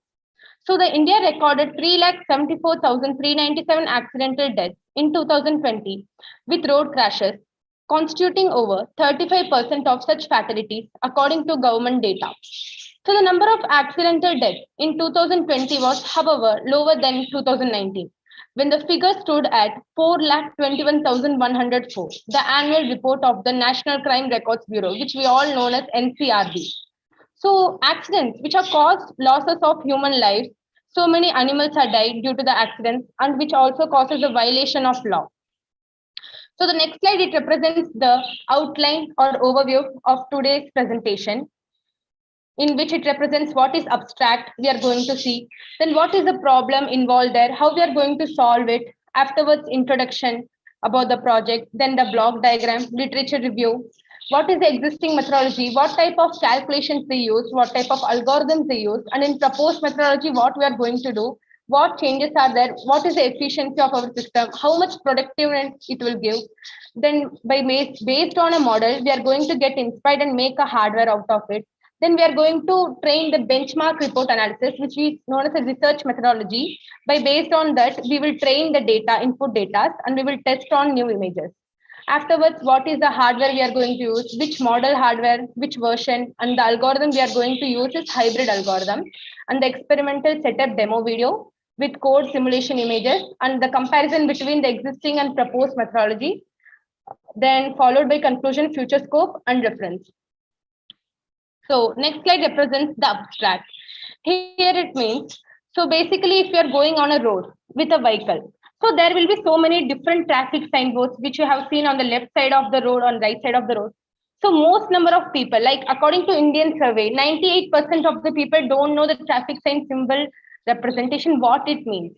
Like there is a symbol which is known as no left turn, turn around, which doesn't mean by anyone. So they don't know whether the area is under construction or not. Due to that, so many accidents happen. So for basically avoiding these accidents, and for Indian sustainable development growth, and according to public health, we are going to mount a camera on the interior side of our vehicle. So if we are mounting a vehicle camera, which can be any camera, there are 3 types of camera. One is mobile camera, which has high pixels, and another is computer laptop camera, which has low pixels. Third one is industrial camera, which is costly, like 2 lakhs. So if we mount it, if you're seeing any traffic sign board on the left side or right side, it will try to detect. Then afterwards, it will convert the RGB photo. So RGB means red, green, blue. It will be converted to a grayscale image. Then it will analyze the data. It will extract the feature. Then it will do classification process, and we will get the output on the display board scene. So the display board here it represents on the computer. The next slide. It represents the problem definition and the objective. So we are going to see what problem is there. So more human supervision is required. So like 24 hours supervision required, like humans should be involved, and the structure, methodology, their algorithms are so complex. So our objective is to make it easy, very simple. No human intervention should be there, and it should be less costly, and the maintenance should be low. So for that, we are going to use ResNet 34 and VGG 16 to get perfect accuracy. So what is ResNet 34? So it is a state of the art of the image, which is classification model also. It has 34 layers. That's why it is having 34 as a number, also known as a deep residual learning for image recognition. So ResNet 34 is pre-trained on the ImageNet dataset, which contains 1 lakh images across 200 different classes. So here the introduction I told. A vehicle detection system, it can automatically detect the vehicle in the road path ahead. An auto parking system, it can park the vehicle for the driver. So basically a speed detection system, it will detect the speed limit sign board located by the side of the road. Also, a signboard detection system, it will detect the signboards that are present along the sides of the road, which will recognize them and display them on the vehicle's dashboard. So this is our workflow. First, we are going to see the literature survey, then the software exploration. So here DL means deep learning, and existing methodology analysis, what proposed methodology we are using, and the future scope.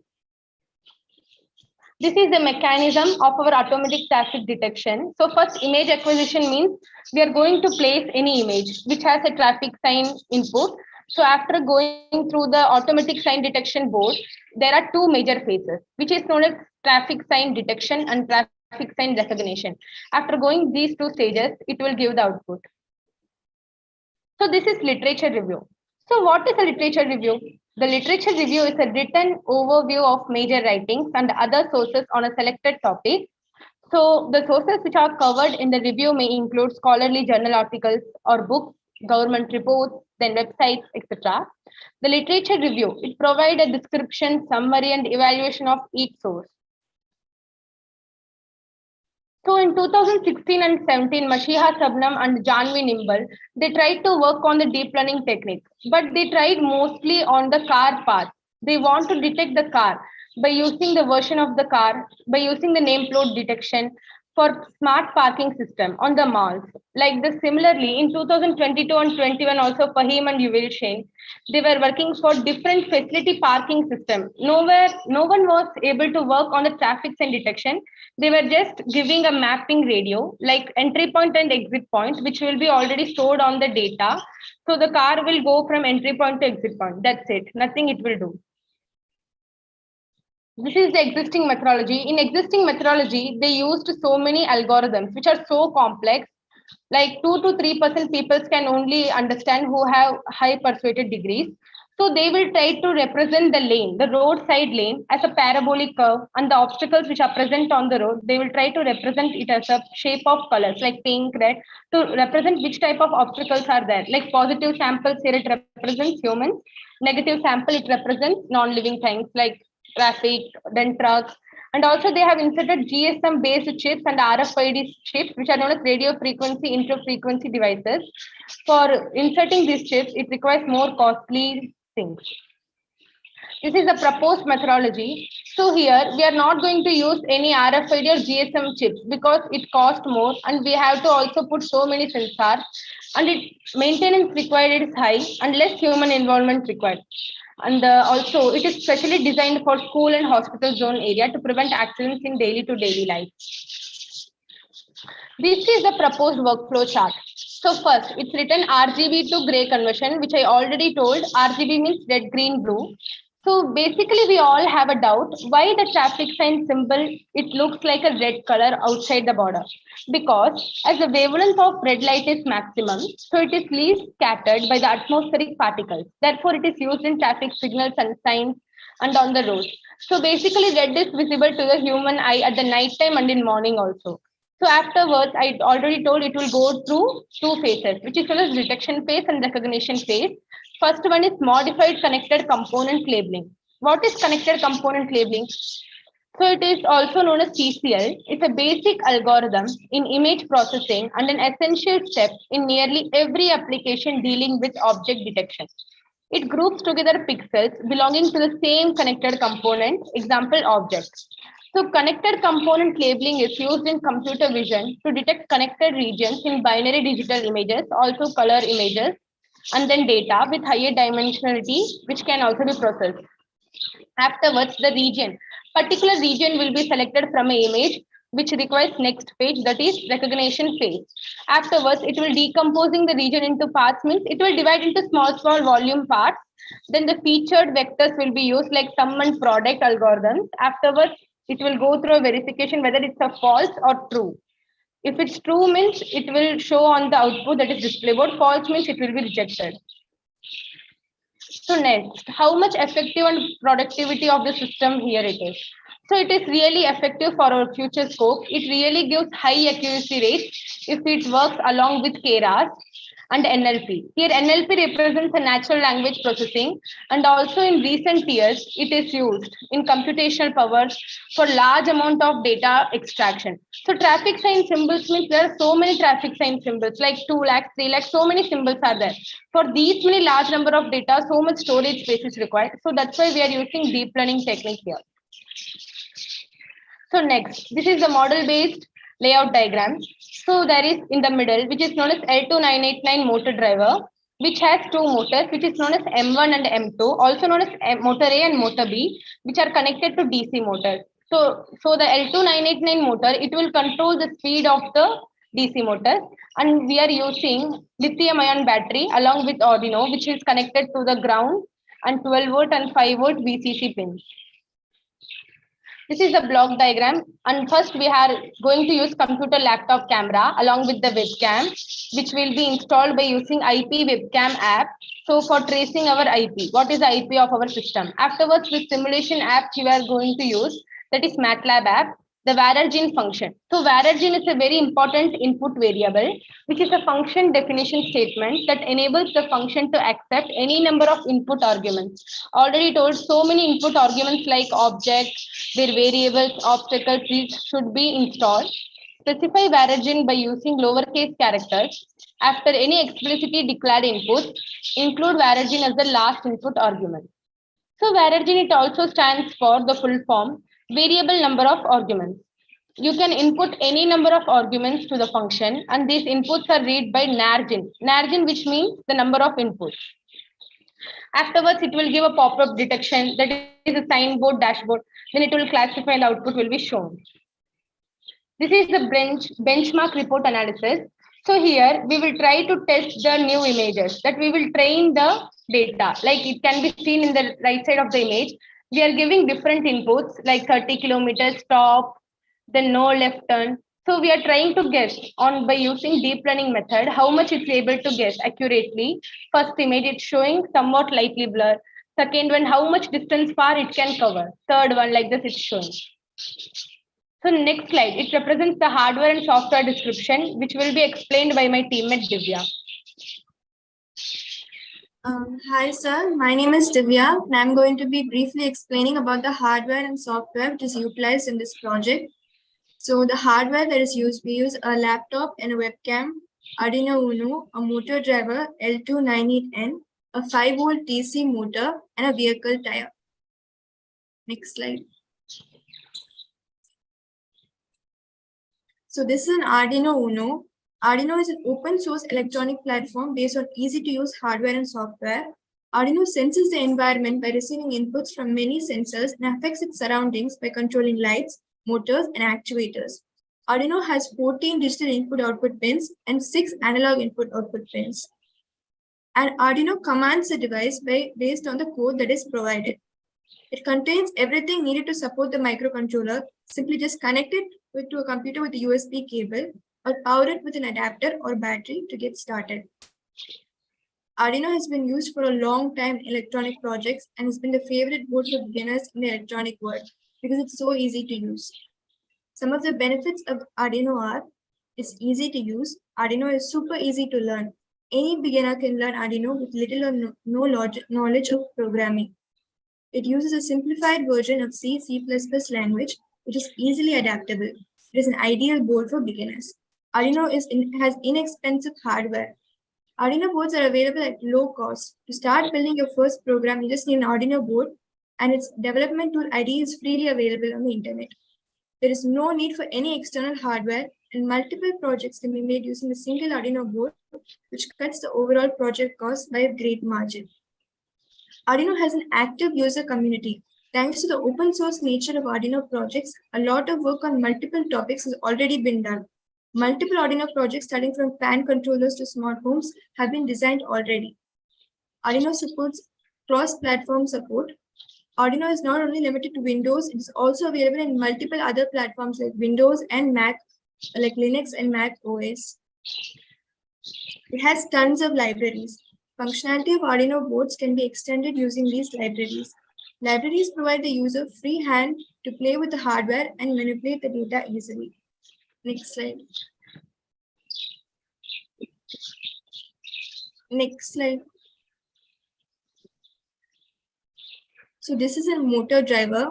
A motor is an electronic device which converts electrical energy into mechanical energy. So a motor driver allows you to conduct automatic works using electric power. In our project, it controls speed and direction of two DC motors at the same time. Can be interfaced with microcontrollers such as Arduino Uno, Raspberry Pi, ESP32, etc. So let me explain the working of a motor driver. First, the microcontroller will send a signal to the motor driver. Then the signal received by the motor driver is interpreted and stepped up with the reference voltage provided for driving the motor. The motor has two voltage input pins. Pin 1 turns on the motor by giving the voltage equal to the reference voltage, whereas pin 2 turns off the motor by giving 0 volt at the output pin. This entire process will be controlled by the motor driver. We use motor drivers to give high power to the motor by using a small voltage signal from the microcontroller or a control system. The microprocessor transmits a high input to the motor driver. The driver will rotate the motor in one direction, keeping one pin as high and one pin as low. And when the microcontroller transmits a low input to the motor driver, a motor driver will make the motor rotate in another direction by making two motor pins as low and high respectively. So the major components in a motor driver are: we have a controller. The controller can be a microprocessor or a microcontroller. A motor driver IC, they are current amplifiers that accept a low current signal from the controller and convert it to a high current signal that is used to drive the motor. We have a motor. A motor is defined as an electrical or mechanical device that can create motion, and a power supply unit provides the required power to the motor. Next slide. So here are some of the critical characteristics of motor driver. So first is compatibility. Most motor drivers for all electric motors are essentially impossible to find. Some manufacturers make motor drivers especially for certain types of engines. Interface. Many motor drivers work perfectly when placed on an Arduino driver board interface. However, some wireless projects require a wireless motor driver. Therefore, we have to select it carefully. Voltage and current. Voltage and current are the most important aspects to look for when purchasing a motor driver, because the amount of voltage and current can vary depending upon the project. Next slide. Next slide. Wait.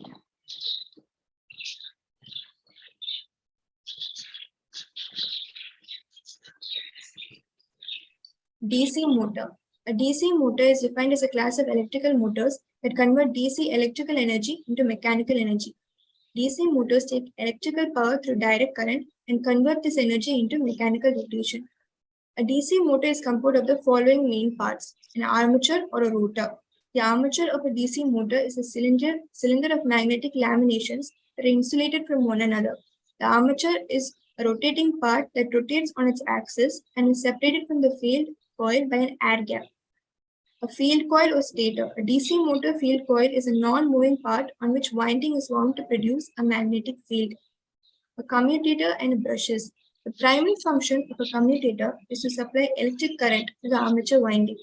The brush unit is concerned with transmitting the power from the static electric circuit to the mechanically rotating region of the rotor. So let's see the DC motor working. The basic principle of the DC motor is that whenever a current carrying conductor is placed in a magnetic field, it will experience a mechanical force. The magnetic field enters the armature from the north pole side of the field coil and exits the armature from the south pole side of the field coil. The conductors located on the other poles are subjected to a force, the same intensity but in the opposite direction.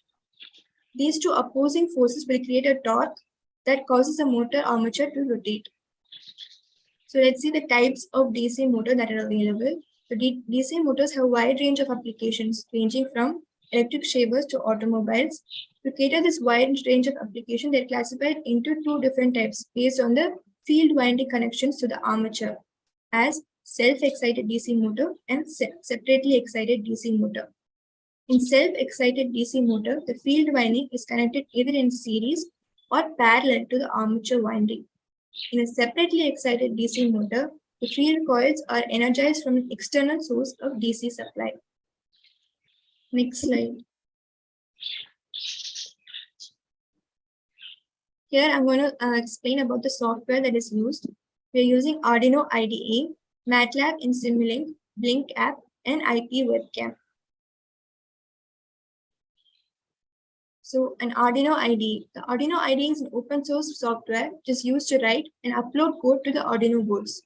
IDE stands for Integrated Development Environment.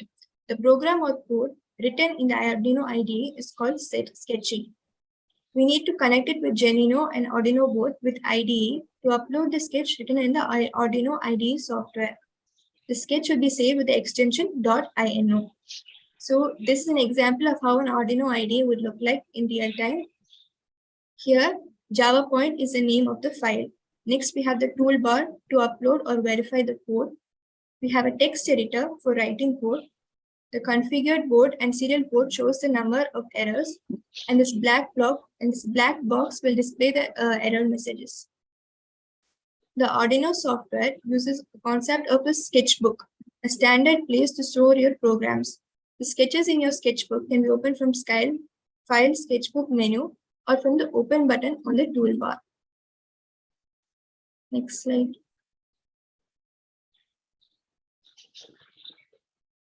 MATLAB. MATLAB stands for Matrix Laboratory. It is a high-level programming language designed for engineers and scientists that express matrix and array mathematics directly.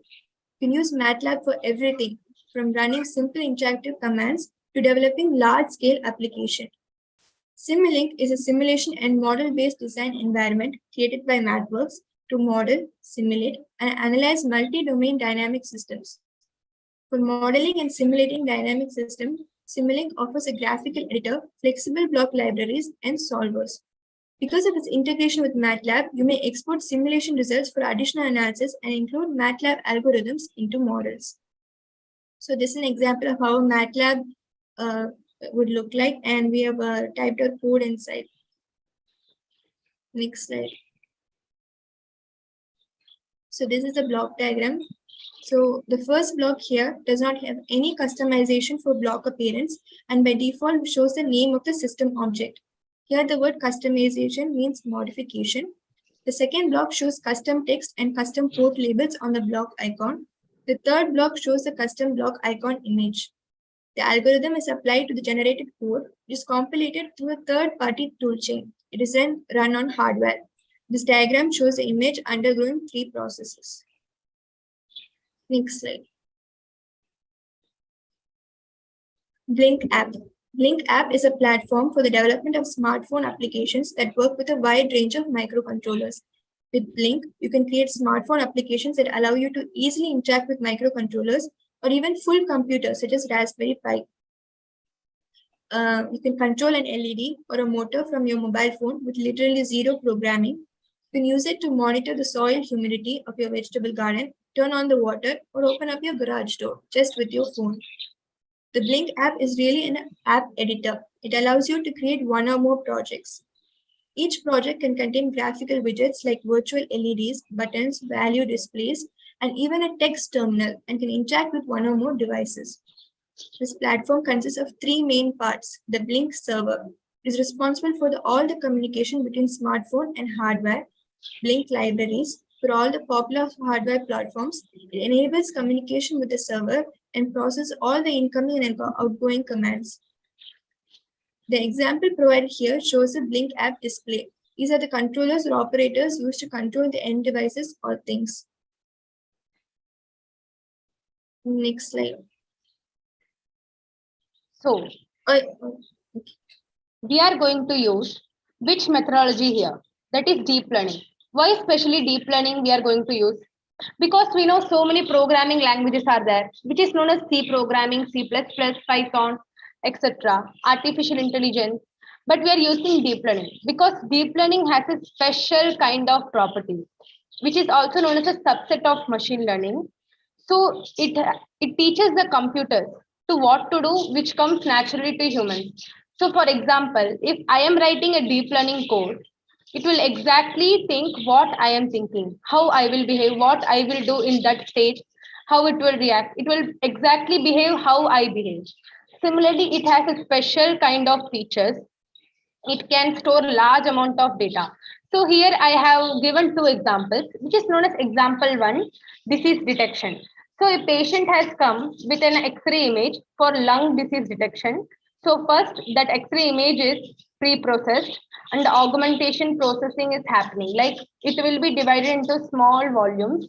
Then we will use deep learning subset, which is known as CNN. The abbreviation is convolutional neural network. It's a subset of deep learning. It's inspired by animal visual cortex techniques.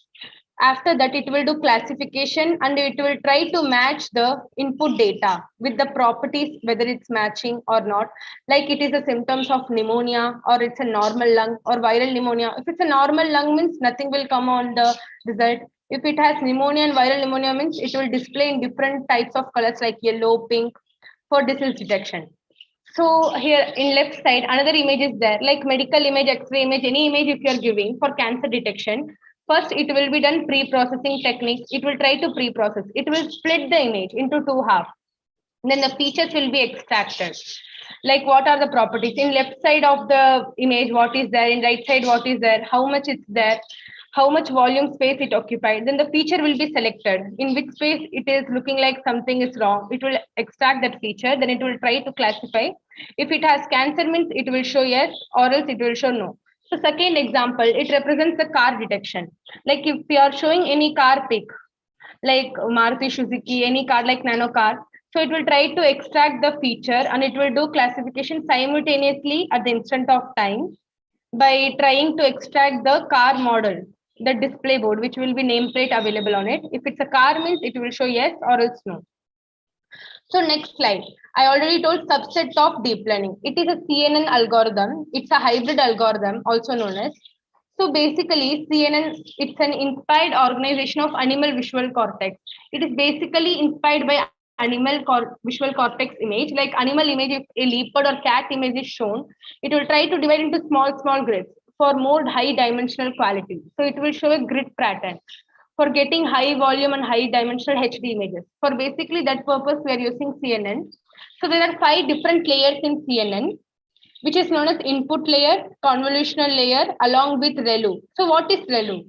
ReLU is a rectifier linear unit. It's a function.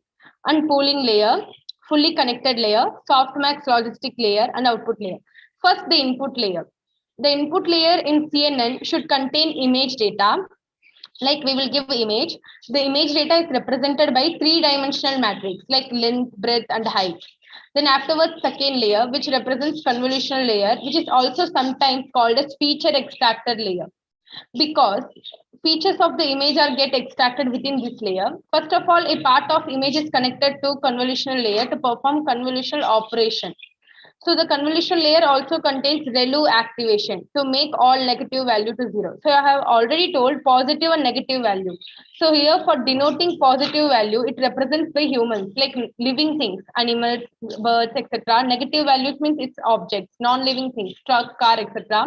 It will make 0 means it will try to differentiate between positive and negative. Afterwards, the third layer, pooling layer, which is used to reduce the spatial volume of input image after convolutional. So it is used between two convolutional layers. It will be between a sandwich layer. The next layer is fully connected layer. It involves weights, biases, and neurons. So it connects neurons in one layer to neuron in another layer. So here neuron represents, it's an interconnection between them. It is used to classify images between different category by giving training. So it will act as a bridge. Next one is softmax and logistic layer. So the softmax or logistic layer is the last layer of the CNN. It resides at the end of fully connected layer. So logistic, it is used for binary classification. Only for binary means 2. Only for 2 image classification, less image only it can be used. But softmax, it can be used for multi-classification, like shown in the image of the right side. The last layer is output layer, which contains the label which is in the form of one hot encoded. Here encoded means it will be encrypted for the privacy purpose. So the next slide, I already told the images and the layers. Input layer, it's showing 3-dimensional matrix, that is length, breadth, height, and the convolutional layer, it is becoming a sandwich. The pooling layer, it is between the convolutional layer. It is acting like a bread and jam. Then the pooling. Pooling layer has 2 types of pooling, which is known as maximum pooling and minimum pooling. But here minimum pooling is not available because minimum pooling is used in rare conditions. And another layer, fully connected layer with ReLU and the softmax classification result. Next, this is the system architecture of the CNN model. First, I already told that it will give or create input CNN model. Then it will try to explore dataset. Means it will go through the libraries and the datasets available on the CNN model. Then it's not available means it will teach and train or it will implement. Then images will be given. Here, epoch. What is epoch? Epoch is once all images are processed one time individually or forward and backward to the network. Then that is one epoch. Afterwards, it will upload the image. Then it will identify whether the features are matching or not. Then the result will be displayed. This is VGG16, another under subcategory of deep learning, which stands for Visual Geometry Group. So why it's known as VGG16? Because it has 16 layers. That's why it's known as 16, or it is also known as VGG19, which has 19 layers. So the VGG net that supports 16 layers is also referred to as VGG16, which is a convolutional neural network model proposed by Zisserman and Simonian from the University of Oxford. So it is famously in 2022, it was known as a very deep convolutional network for large scale image recognition. Here in the image is shown, like if you're showing any car image, see how it's trying to divide the image. It is trying to reduce the spatial volume. So first one, black color boxes. It represents the convolutional layer. That is second layer. First image is input car. Second is convolutional plus ReLU they are using. Then the volume is reduced. Then the red color line, it represents the maximum pooling layer. It is trying to reduce the spatial volume, that is the size, but the content will be there. Then the fully connected layer plus ReLU, that is blue color, which will act as a bridge between them. Then last one is softmax layer for multi-classification. So this is VGG16 layers description, the layers which are available in there. So thus the convo 364 means 64. What is this 64, 256, 128 represents? It is a power of 2. That all convolutional layers in VGG 19 or 16, it uses 3x3 filters, and that the number of filters increases in powers of 2.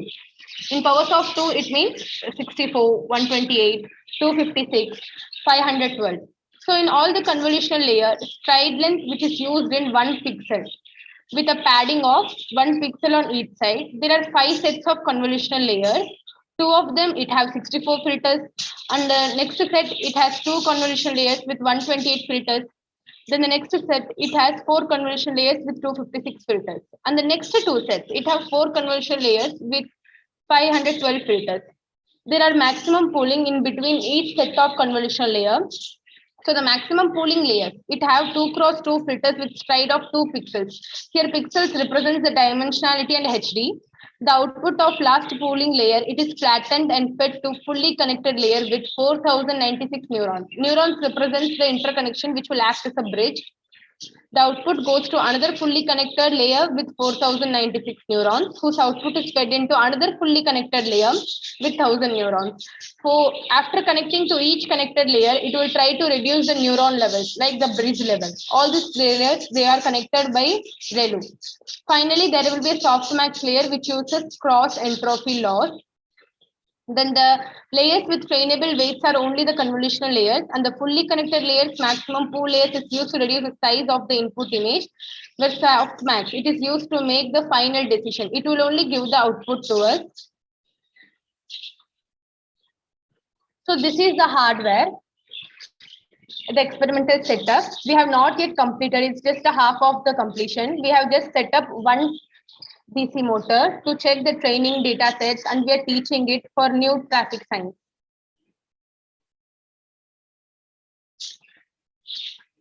So this is the demo video. On the right side of the corner, you are seeing a sign, traffic sign. It is known as roundabout traffic sign, which is mostly used in gaming areas. It is also known as a skidding sign, used in New Zealand and Shile. So there is a demo video. So it will go round and round. So basically there are so many accidents happening in those areas. It will go with uncontrollable speed and it leads to accidents. So it will go with the controllable speed. How it's going with the controllable speed, we are showing here.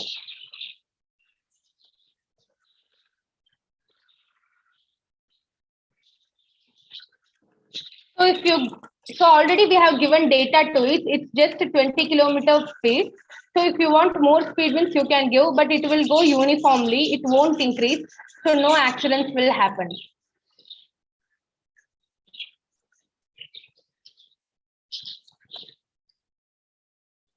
So these are the code simulated images, which I already told. We are using the function varargen, and we are using some other arguments which are known as callback, HOB object, event data, what are the obstacles available, which side of the lane we have to go. These are known as given input arguments. So this is the displayed signboard. See, traffic signboard detection. You can use live camera also. Live camera, and output will be shown. If you are showing any image or traffic sign, like this image, it is converted to grayscale conversion image, and output is shown as NLT. NLT means no left turn. It won't go left due to constructional areas. So the comparison between existing and proposed. So in existing, they used so many chips and sensors, and they have pointed it by using some straight line or parabolic curves. In proposed system, we are using CNN and BG16 algorithms along with ResNet 34. Then future scope of existing system is less, but for proposed system, more future scope is there. Then the methodology in existing system is complex, and in proposed, it is easy. Then human intervention required is more in existing system, but in proposed system, human intervention required is less. And the accuracy is 85.3 in existing system, but in proposed, it is 98.6. So we have seen there are two types of technique, which I already told that deep learning is a subset of machine learning. But why we are not using machine learning? Here is the question. Because I have already told that positive samples means living beings, negative samples means non-living things. So here HOG, in machine learning, the technique, HOG means histogram of oriented gradients. It is a feature descriptor used in computer vision and image processing for the purpose of object detection. The technique counts occurrences of gradient orientation in localized portions of an image. So after doing that, the image will be blurred. Then it will go through another step of process that is known as SVM, support vector machine. It works by mapping data to a high dimensional feature space. So the data points, it can be categorized even when the data are not otherwise linearly separable. So the output we got. But similarly in deep learning, it is happening at the instant of time. Both step of process are happening in along at the same time. So time consumption is less. So feature extraction classification is done based on our subset algorithms. So we are getting the same output with high accuracy. So this brings me to the end of my presentation. To summarize my main points, Launchbury also calls this deep learning technique as a manifold hypothesis because, in simplified terms, this refers to how different types of high dimensional natural data tend to clump and it be shaped differently when visualized in lower dimensions. So this is the future scope where and all we can use a deep learning traffic sign technique by along with natural language processing technique, and Google also uses this deep learning technique for Google translation along with Siri. So this is the reference. So we, Manisha and Divya, thank Shri Holistic Health Foundation India and Shri Research Institute and Center for Arts, Sciences and Wellbeing, Dr. Ravinder Sir, moderator and coordinator for 10 days international conference on social work, sciences, respecting diversity, inclusion, social action and sustainable development 2023, and his team for giving me this wonderful opportunity to present my topic today on automated traffic sign based vehicle control with deep learning, and express my sincere heartfelt gratitude, and also thank all the participants and appreciate for your valuable time efforts in attending the international conference. Hope you all enjoy the session. If you have any questions, observation, feedback, feel free to share so that we can reciprocate. Thanks. Thank you. Thank you. Very well presented. Congratulations, Manisha and Divya. Thank you, sir. Thank you, sir. After a long time, though I am also an engineer and also, having multidisciplinary like psychology, social work, and various disciplines. So after a long time, I happened to listen to, such topics which are very much related to this, because accidents we see. Lot of accidents are happening. Yes, sir. Not only with human beings, we see. I am also a environment and animal activist. We see a lot of animals also meet with accidents, especially wildlife, especially on highways. We see a lot of animals meet with accidents. So I think this technology can also be promising technology to prevent accidents. But how do you think you can modify this so that, we can train certain, as we are training with traffic signal symbols, can we train these animal pictures or animals to recognize them and automatically stop the vehicle or slow down the vehicle? Any such possibility? Yes, sir, we are also working on it. So we are giving to try input of images like 30 kilometers, 60 kilometers. So we will try to control the speed in hospital and school zone areas. Like there are so many crowd will be there in mall areas. So if you see the traffic sign, it will detect and it will stop the vehicle, and we will go in less speed. Okay. So is this limited only to traffic signal, or even if a person or if a child is seen on the road? So is Yes, there sir. any possibility to... For child also, sir, for human, we have already told that positive and negative samples. So positive sample means human beings, living things like animal, birds, anything is seen means also it will stop the vehicle. Very good. So how did you, got inspiration from this? Have you studied any existing, technologies that are implemented, and Yes, how sir. it is different from this proposed model? So basically, we got inspired by so many accidents which we daily see in newspapers. So daily newspaper, they see these many accidents happening. So I already told that Tamil Nadu has more accidents happening daily. So I am living in Tamil Nadu. So I thought, why these many accidents are happening? Due to carelessness, due to their speed. That's why we have to reduce it. So for using it, we have read so many existing methodology papers. So basically, they have worked on so many techniques by using Python or C, etc. But they never worked on deep learning, because in that time deep learning was not that much famous. Deep learning got famous in 2022 only, sir. Previously, most people did with machine learning, sir. That's what we have shown the difference, that machine learning takes so much time. So it will see any input data means there will be so much time consumption to get on to action for result. But in deep learning, you will get instant result. Deep learning can learn by itself based on the data. So it doesn't need human interaction that much. Very good observation and sharing. It's nice. Hope your prototype will come into a reality soon. And congratulations, and a very good model you have proposed. So, what is the stage of this prototype now? I mean, how far you were able to complete? So we have already completed 70%, sir. We have inserted some 4 input values, that is school and the hospital zone images. So now we are working for some 60-kilometer speed sign for controlling the speed to cover the whole area. So we are working on that sign. Okay, very good. So I think soon you will be able to come up with a working model. Yes, sir. Okay, ma, congratulations. It was very well presented. So Thank you, sir. invite some observations from participants. To participants, if you have any queries, you can raise your hand, unmute yourself. Yeah, Manasa. Yes, sir. Firstly, I thank Dr. Ravindra, sir, for giving me this wonderful opportunity to share my observation.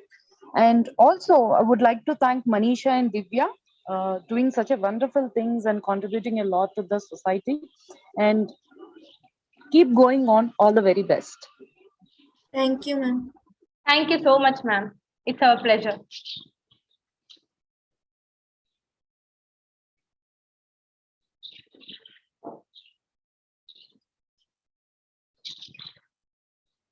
Sir, can we stop our video?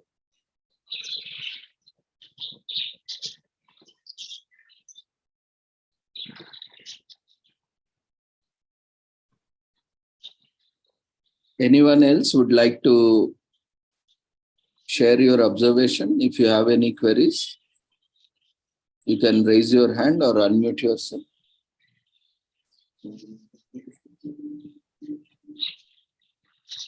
There are no further queries, then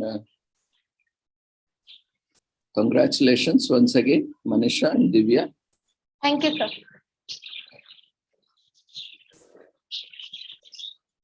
Yeah, Mary, you can unmute yourself. Hi, ma'am.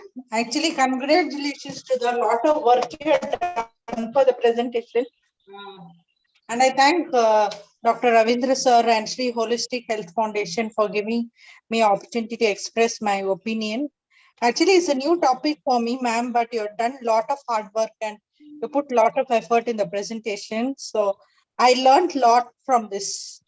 Thank you so much, ma'am. Thank you, I ma'am. learned because all this is new topic because I'm from art background, but I learned a lot of information and I listened to everything. I gained a lot of knowledge. That's why basically achievement for us. You told that you learned from this. So it's really good moment for us. Pleasurable moment. new topic for us. For me, it's new topic. For others, I don't know. For me, it's a new topic. So I learned because I learned from this a lot. Congratulations. Hope to see you in more sessions. All the best, ma'am. To both of you and God bless you. Thank you so much. Thank you so much. And God bless you, both of you. Thank you, ma'am. Thank you, Mary. Thank you, Manasa. Anyone else would like to share your observations? Feel free to raise your hand or unmute yourself. And feedback form has been raised in the form of polls. We request everyone to quickly fill up the feedback form for the presentation.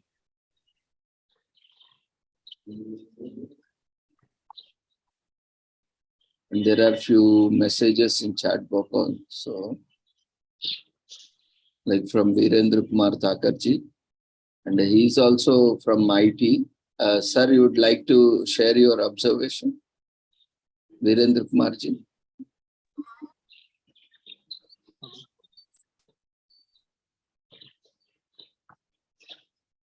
You can unmute yourself if you would like to share.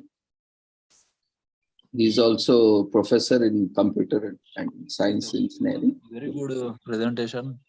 It included this Arduino microprocessor as well as this artificial intelligence and some new concepts of machine learning. It was really very good presentation. So congratulations to both the presenters. Thank you very so much. much. Thank you so much, sir. I'm a computer engineer, so I understood all those slides. It was really very nice presentation. Thank you. Thank you so much, sir. All the best. Thank you, sir. Thank you, sir. Thank you, Virendra Kumarji. Anyone else would like to share? Feel free to unmute yourself. Okay, then we will move on to our next session. So can we stop our video? Yes, ma'am. There is one more comment from Kyle Willie. It was good and your session was very dear. Thank you so much, Kyle V, ma'am. Thank you. So you can, yes, ma'am, you can stop your video. And next presenter, we have a lot of papers they have registered, but they are not completing their formalities, nor they are joining. So we have a lot of papers pending. We don't know when we'll take it.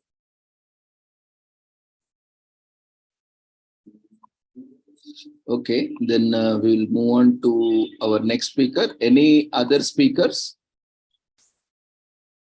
whose scheduled presentations are there today, or those who are willing to present today, whose presentations are not scheduled?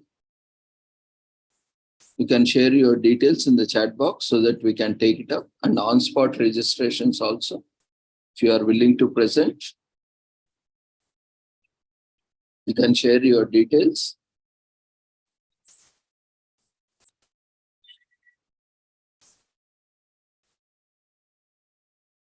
And we want to remind you that already 3 days of the 10 days conference, already there is no availability. So very few days are left, and many participants are yet to complete their, many presenters are yet to complete their formalities, and also yet to complete their presentations. We have sent emails also. So if you want to present, then make sure you are doing it at the earliest. Otherwise, we'll be not able to provide you an opportunity.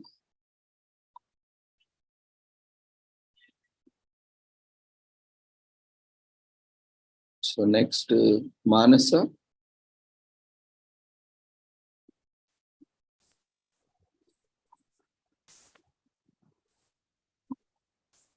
You have filled the feedback form for second session?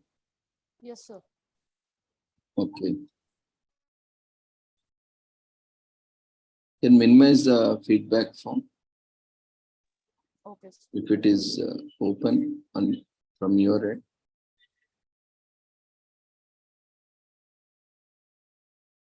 Dear friends, we request everyone to quickly fill up the feedback form in the form of polls. And for yesterday's special event, like we told, there will be an additional certificate for the World Social Work Day celebrations. So we have shared for that, because many have left, and they have informed me in the chat box because it was delayed. So many left early so that they did not get the opportunity to fill up the feedback form. And as we have already informed you all that you can join and get an additional certificate. So for that reason, for those who have attended yesterday's sessions, are requested to fill the feedback form, which is in the form of Google form. We can fill it up, and we will be issuing, at the time of issuing conference certificates, we will also issue an additional certificate for World Social Work Day celebrations. We'll verify the details, so make sure those who have attended only kindly fill up the feedback form. And rest of the sessions which are happening, You have to fill the feedback form within the Zoom platform.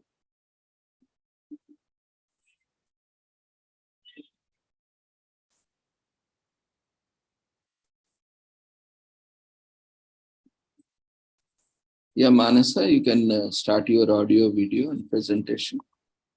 Yes, sir.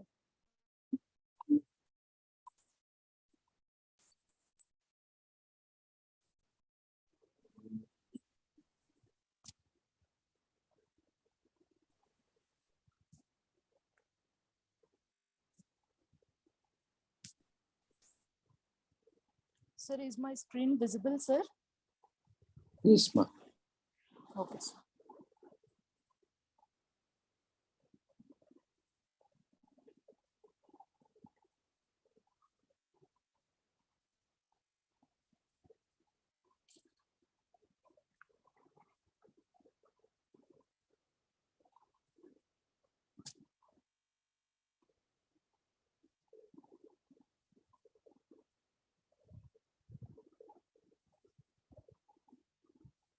A good day to all. Today, on the occasion of International Conference on Social Work, Sciences, Respecting Diversity, Inclusion, Social Action and Sustainable Development 2023. Firstly, I thank Dr. Ravindra sir for giving me this wonderful opportunity to participate. I Chebolu Manasa. Today, my topic is regarding standardization of herbal drug, curcuma longa. And this is my abstract. Coming to the introduction part, standardization of herbal drug refers to confirm the drug identity, determining its purity, and detecting the nature of adulterant by various parameters like morphological, microscopical, physical, chemical, and biological findings. In the current scenario, regulatory bodies ensure that consumers get medications that guarantee purity, safety, potency, and efficacy. Coming to the review of literature, this is my scientific classification and organoleptic additives, quantitative morphology, and botanical microscopic and molecular structure of curcumin. As all we know, the turmeric has wide range of uses: anti-inflammatory, hypolipidemic, antifungal, hepatoprotective, anti-cancer. Of course, still the research is going on, and coloring agents. And coming to the nanotechnology, following oral administration, a curcumin nanomycele opens in the stomach. It under 15 minutes and travels to the small intestine. Therefore, this product's bioavailability is higher than that of regular curcumin. The primary active component of turmeric is curcumin. And it also plays a vital role in arthritis symptom relief and a visual health and kidney health, relief for fever and cough. As all we know, it is all a part of sneezing, itching, running nose, and congestion. Additionally, it may be used to treat cancer. Of course, further study is going on. 29 calories of curcumin consists of these many things. Coming to the rationale, as of now, many research papers has done, but the thing is very poor in vitro and in vivo studies. As of now, there is no proper ADME. Absorption, metabolism, and excretion and distribution rates are not discussed well. Coming to the hypothesis and study variables, curcumin has numerous medical advantages, very potential. Of course, every drug has its own variety of adverse effects and side effects. Without these two conditions, no drug will be there. But it's like 80:20 ratio. 80% we have good benefits, medicinal effects, nutraceutical effects, nutritional value. At 20% we have side effects too. So we can get this product into limelight with a ton of therapeutic benefits and with fewer side effects and negative effects. If we check, verify, and improve the standardization of herbal drugs, especially curcumin. And coming to the sample population and universal. Recently, the global curcumin market was estimated at USD 58,199.4 in 2020 and is anticipated to expand at a CAGR of 16.1% by 2028. And also, it's been used widely in all the countries due to its medicinal properties and like pharmaceutical products, nutraceutical products, medicinal values, organic, natural ingredients in medical cosmetics and food applications. Coming to the research methodology, these are my tests which I have done, and I have gone through the Soxlet apparator procedure and also the ash values to determine the quality and purity of a crude drug.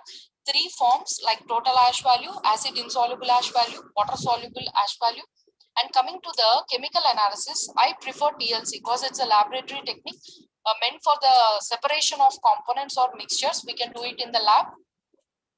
HPTLC, GLC and HPLC are the instruments we supposed to do it in QC and QA. So I have done here TLC.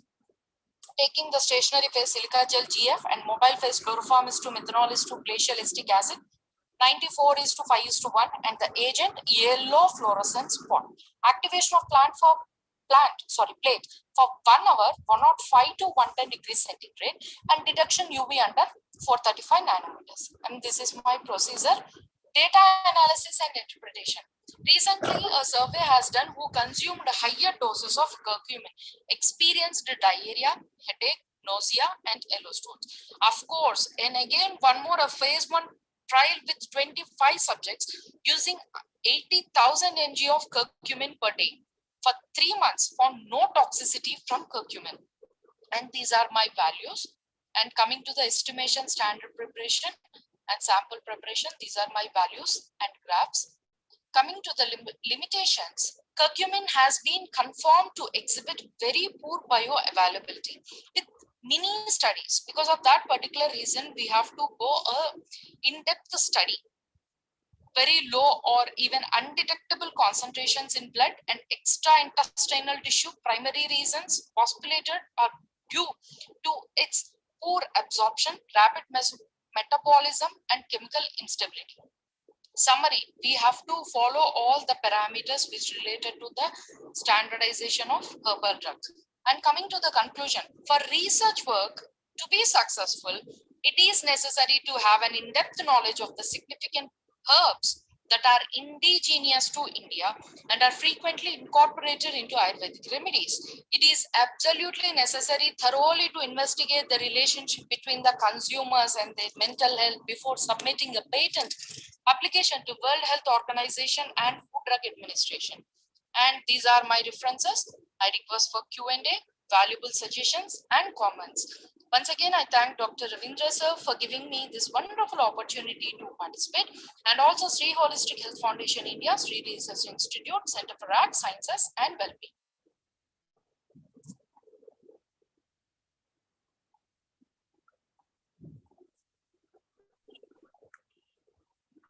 Thank you, Manasa, for the insightful session. Participants, if you have any queries, you can share your observations or queries or clarifications by raising your hand or unmuting yourself.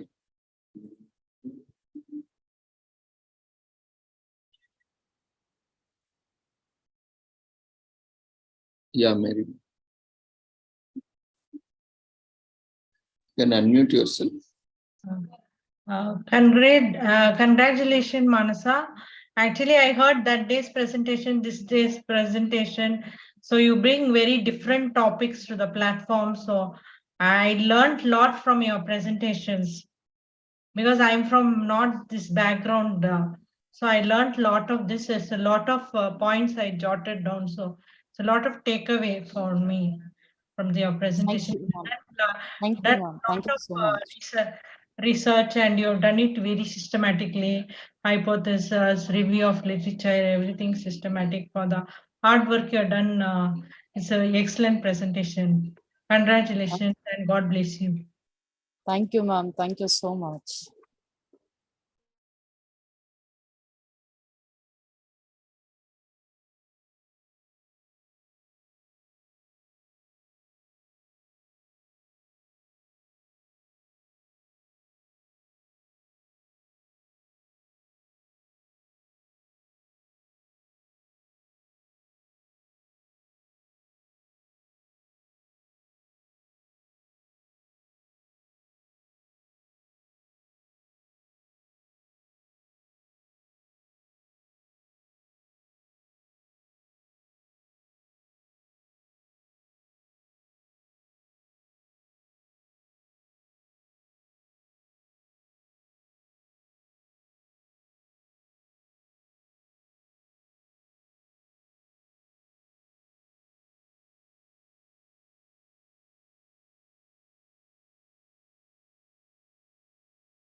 Okay, then we will call it for the day.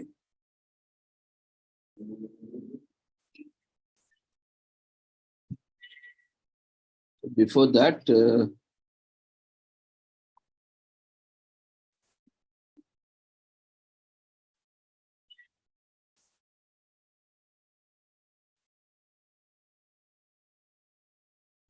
so today we are commemorating World Water Day 2023 with the theme Accelerating Change.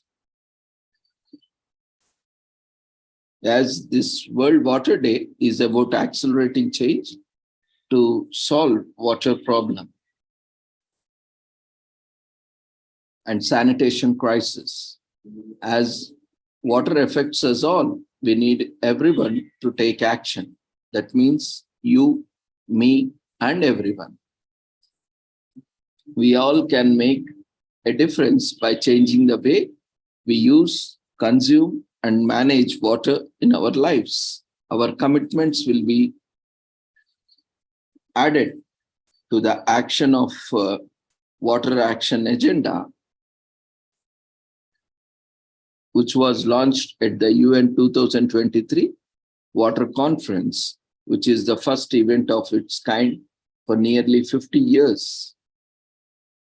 And this is a one-in-a-generation moment for the world to unite around the water and how you can contribute to that.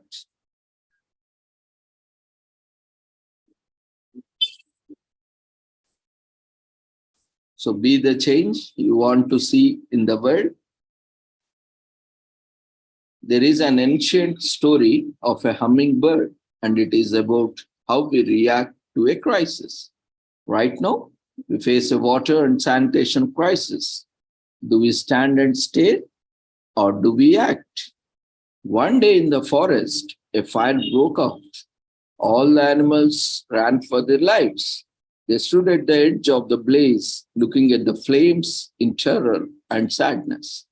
Up above their heads, a hummingbird was flying back and forth to the fire over and over again.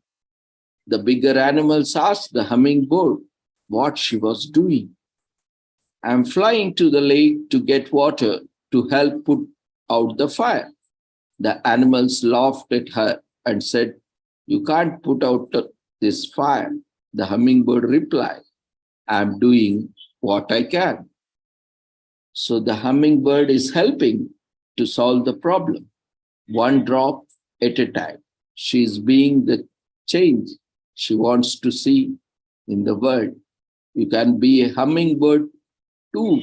The actions you take, no matter how small, this will help to solve the water crisis.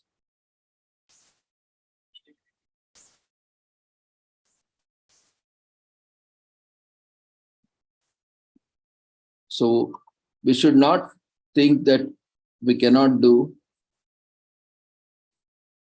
or we cannot initiate great things.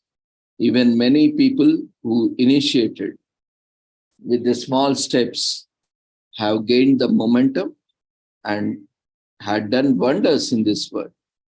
So never think that you are too small to do anything. Always take up initiative in finding whatever small or big the act may be, kindly act towards solution of any problem in the society or community.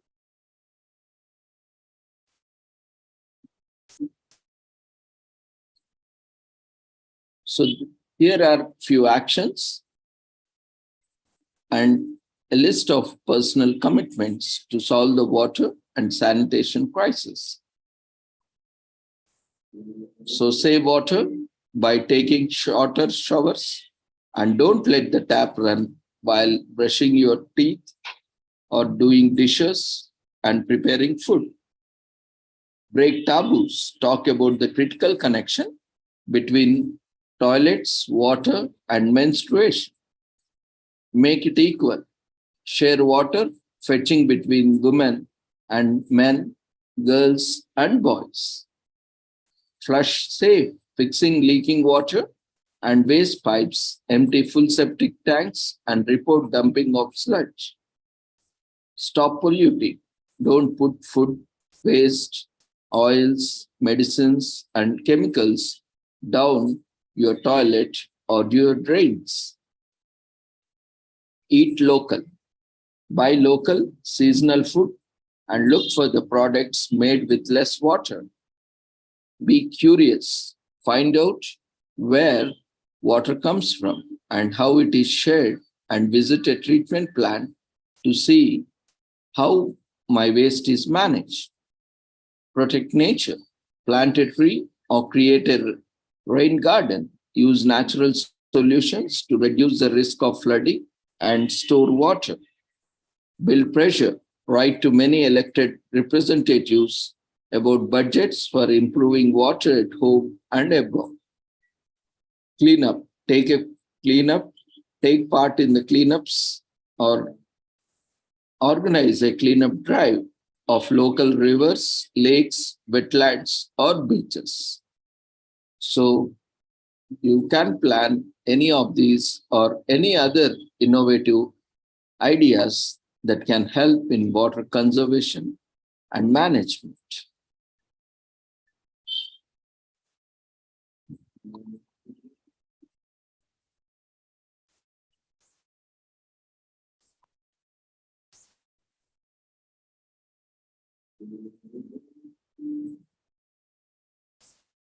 In 2015, the world has committed to the Sustainable Development Goal 6 as part of the 2030 agenda, the promise that everyone would have safely managed water and sanitation by 2030.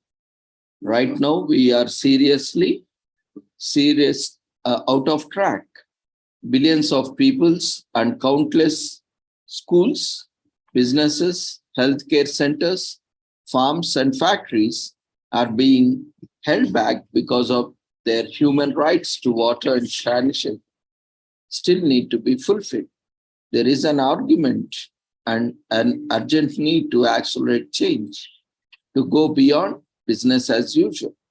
The latest data shows that the governments must work on average 4 times faster to meet SDG 6 on time. But this is not a situation that any single actor or group can solve.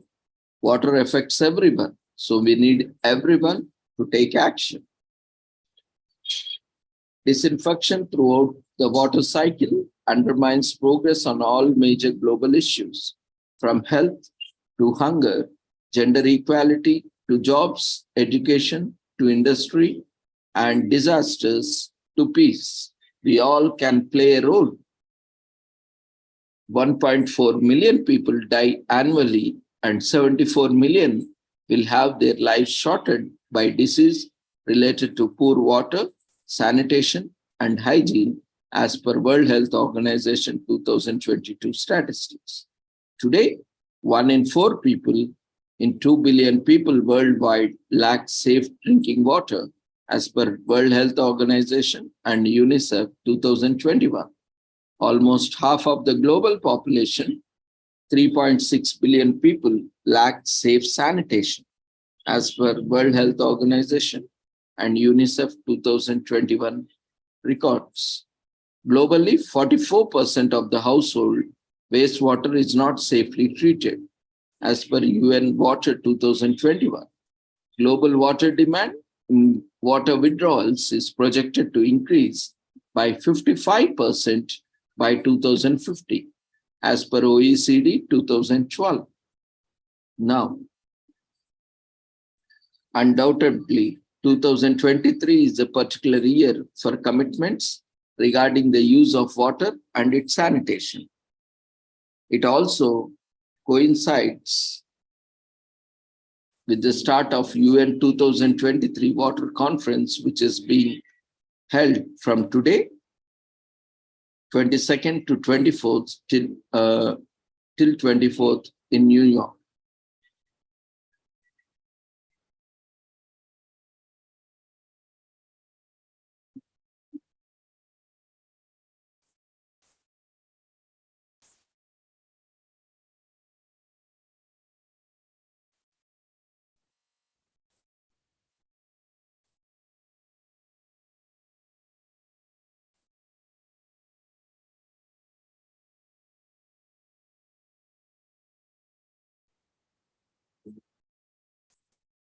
and it is a critical moment for national governments, local and regional authorities, business, scientists, youth, civil society organizations, NGOs, and individuals, communities to join forces and co-design and invest in solutions to achieve clean water and sanitation for all. Meanwhile, government, business, and investors must take much bolder actions to limit temperature rise to 1.5 degrees. With the G20 leading the way, we must break our addiction to fossil fuels and embrace renewable energy while supporting developing countries every step of the way. We don't have a moment to lose. Let's make 2023 a year of transformation and investment for humanity's lifeblood. Let's take action to protect, sustainably manage, and ensure equitable access to water for all.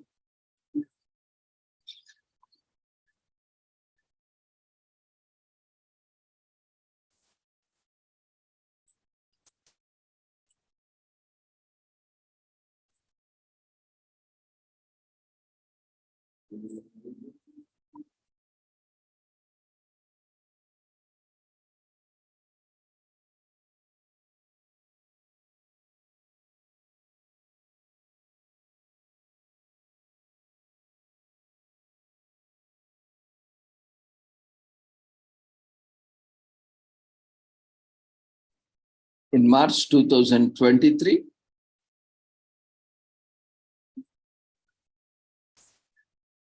we are coming together during water conference convened by UN General Assembly.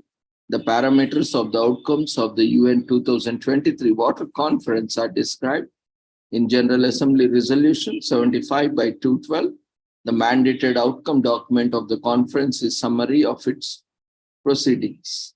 So we need clear commitments, pledges, and actions across all our sectors, industries, and interests, uniting nations, stakeholders, and professionals on actions that help deliver on the water actions in 2030 agenda for sustainable development actions that can be scaled, replicated in the years to come. Such commitments will be compiled in the water action agenda, another key outcome of the conference. So the emphasis should be on accelerated implementation and improved impact towards achieving SDG 6 and other water-related goals and targets, looking at content, process, and structure. The existing and future challenges in the field of water require innovative and transformative ideas and beyond business as usual approach.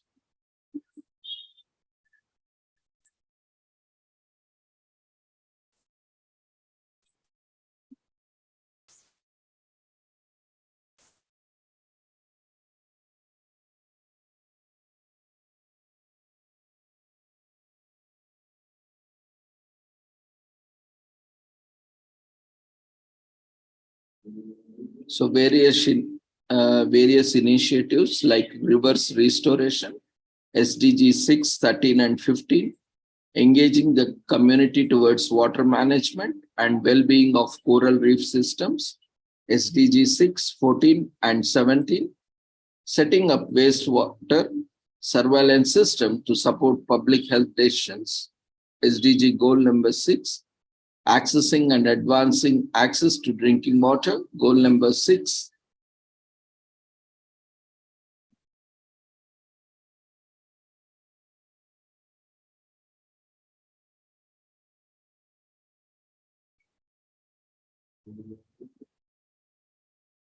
Achieving just water action, SDG goal number 1, 5, 6, 10, 13, 15, and 17. Various initiatives have been taken to address and achieve the targeted SDG goals by 2030.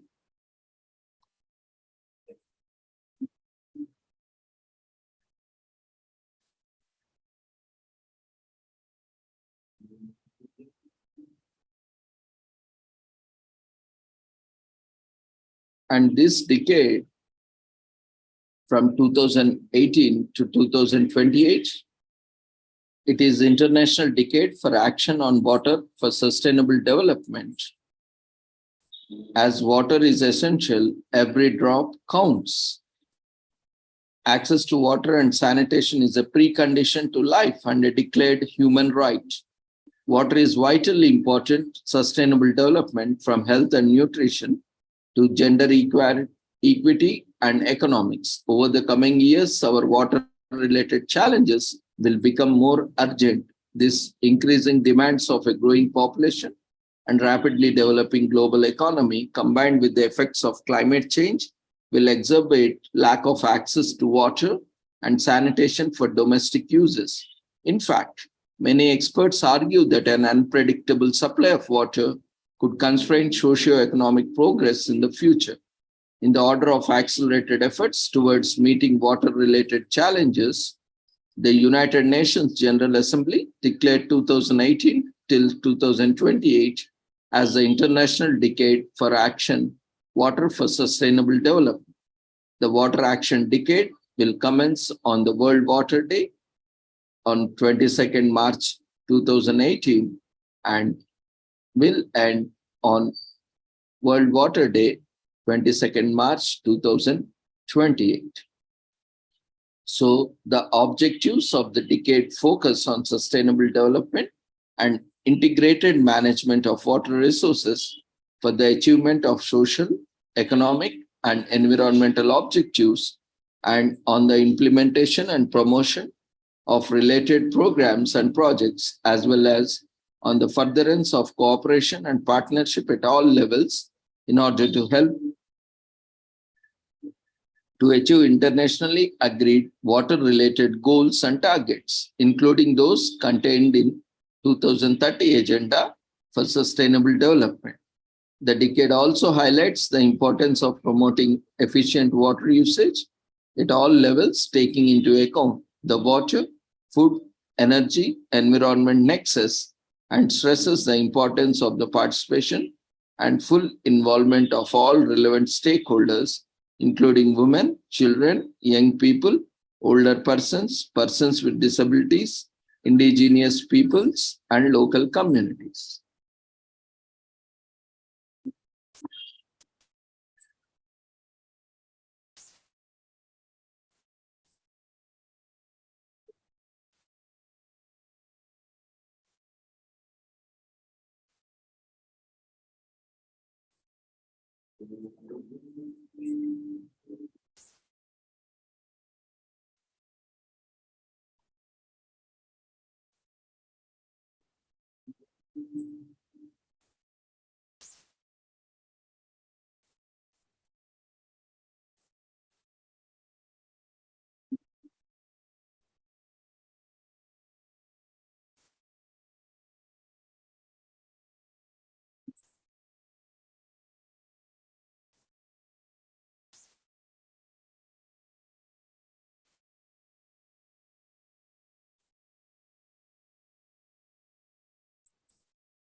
Water, would you like to get some water? Really good prices. Water?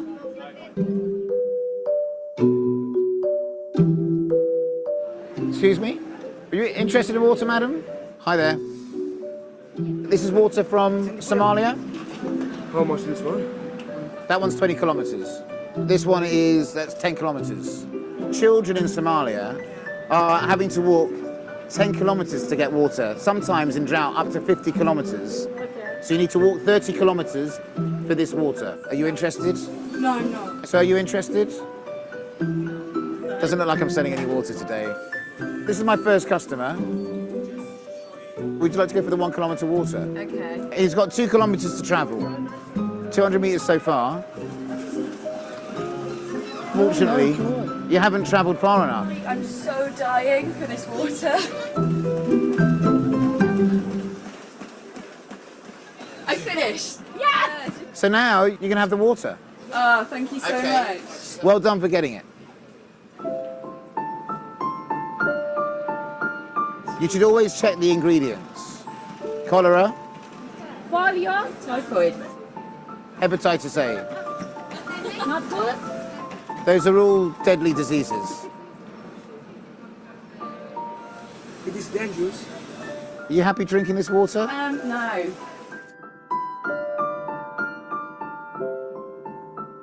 Water?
To say is not new. Water is one of the biggest sources of life. Everyone needs it. Imagine living in a world with no access to clean water. For millions of people, including children, this is the reality. Every day, 1,000 children die because of unsafe water and sanitation. This is because they don't have a choice and do not have access to proper sanitation and hygiene facilities. Diseases like cholera, typhoid, and dysentery spread through water, and they can kill children. Millions of children are also missing out on their education. 3 out of 10 schools in the world don't have access to safe water and sanitation. Students in these schools are then more likely to fall ill, miss class, and drop out. Menstruating students also cannot manage their periods in a healthy and dignified way. In areas of conflict, children are 20 times more likely to die from diseases linked to unsafe water and sanitation than from violence, because wars wipe out water and sanitation infrastructure, leading to disease and death. Continued droughts, floods, conflicts, and famine, often worsened by climate change, are increasing water insecurity for millions. The main fact is this: no one stands to suffer more than children. UNICEF works in over 100 countries to help provide access to clean water and reliable sanitation, including in emergency situations such as the recent earthquakes in Syria and Turkey. But we need more water action from our governments. To all the world leaders at the UN Water Conference, the clock is ticking and the world is at a tipping point. You must make sure children are the center of all water agendas and must increase action and investment in water, sanitation, and hygiene. Access to clean water is not a privilege, it's a right, and children deserve no less. For them, it is a matter of life and death.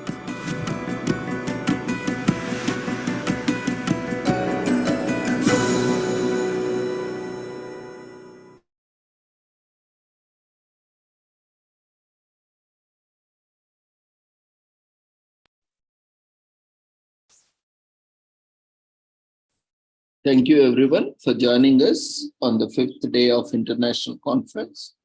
So with this, we shall conclude today's conference, and we request everyone to quickly fill up the overall feedback form.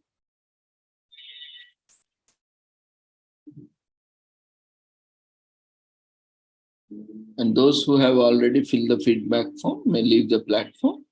We thank you on behalf of Sri Holistic Health Foundation India and Sri Research Institute, Center for Art, Sciences and Wellbeing, and also all the collaborators, presenters, and participants. So have a great time ahead. Good night. Take care.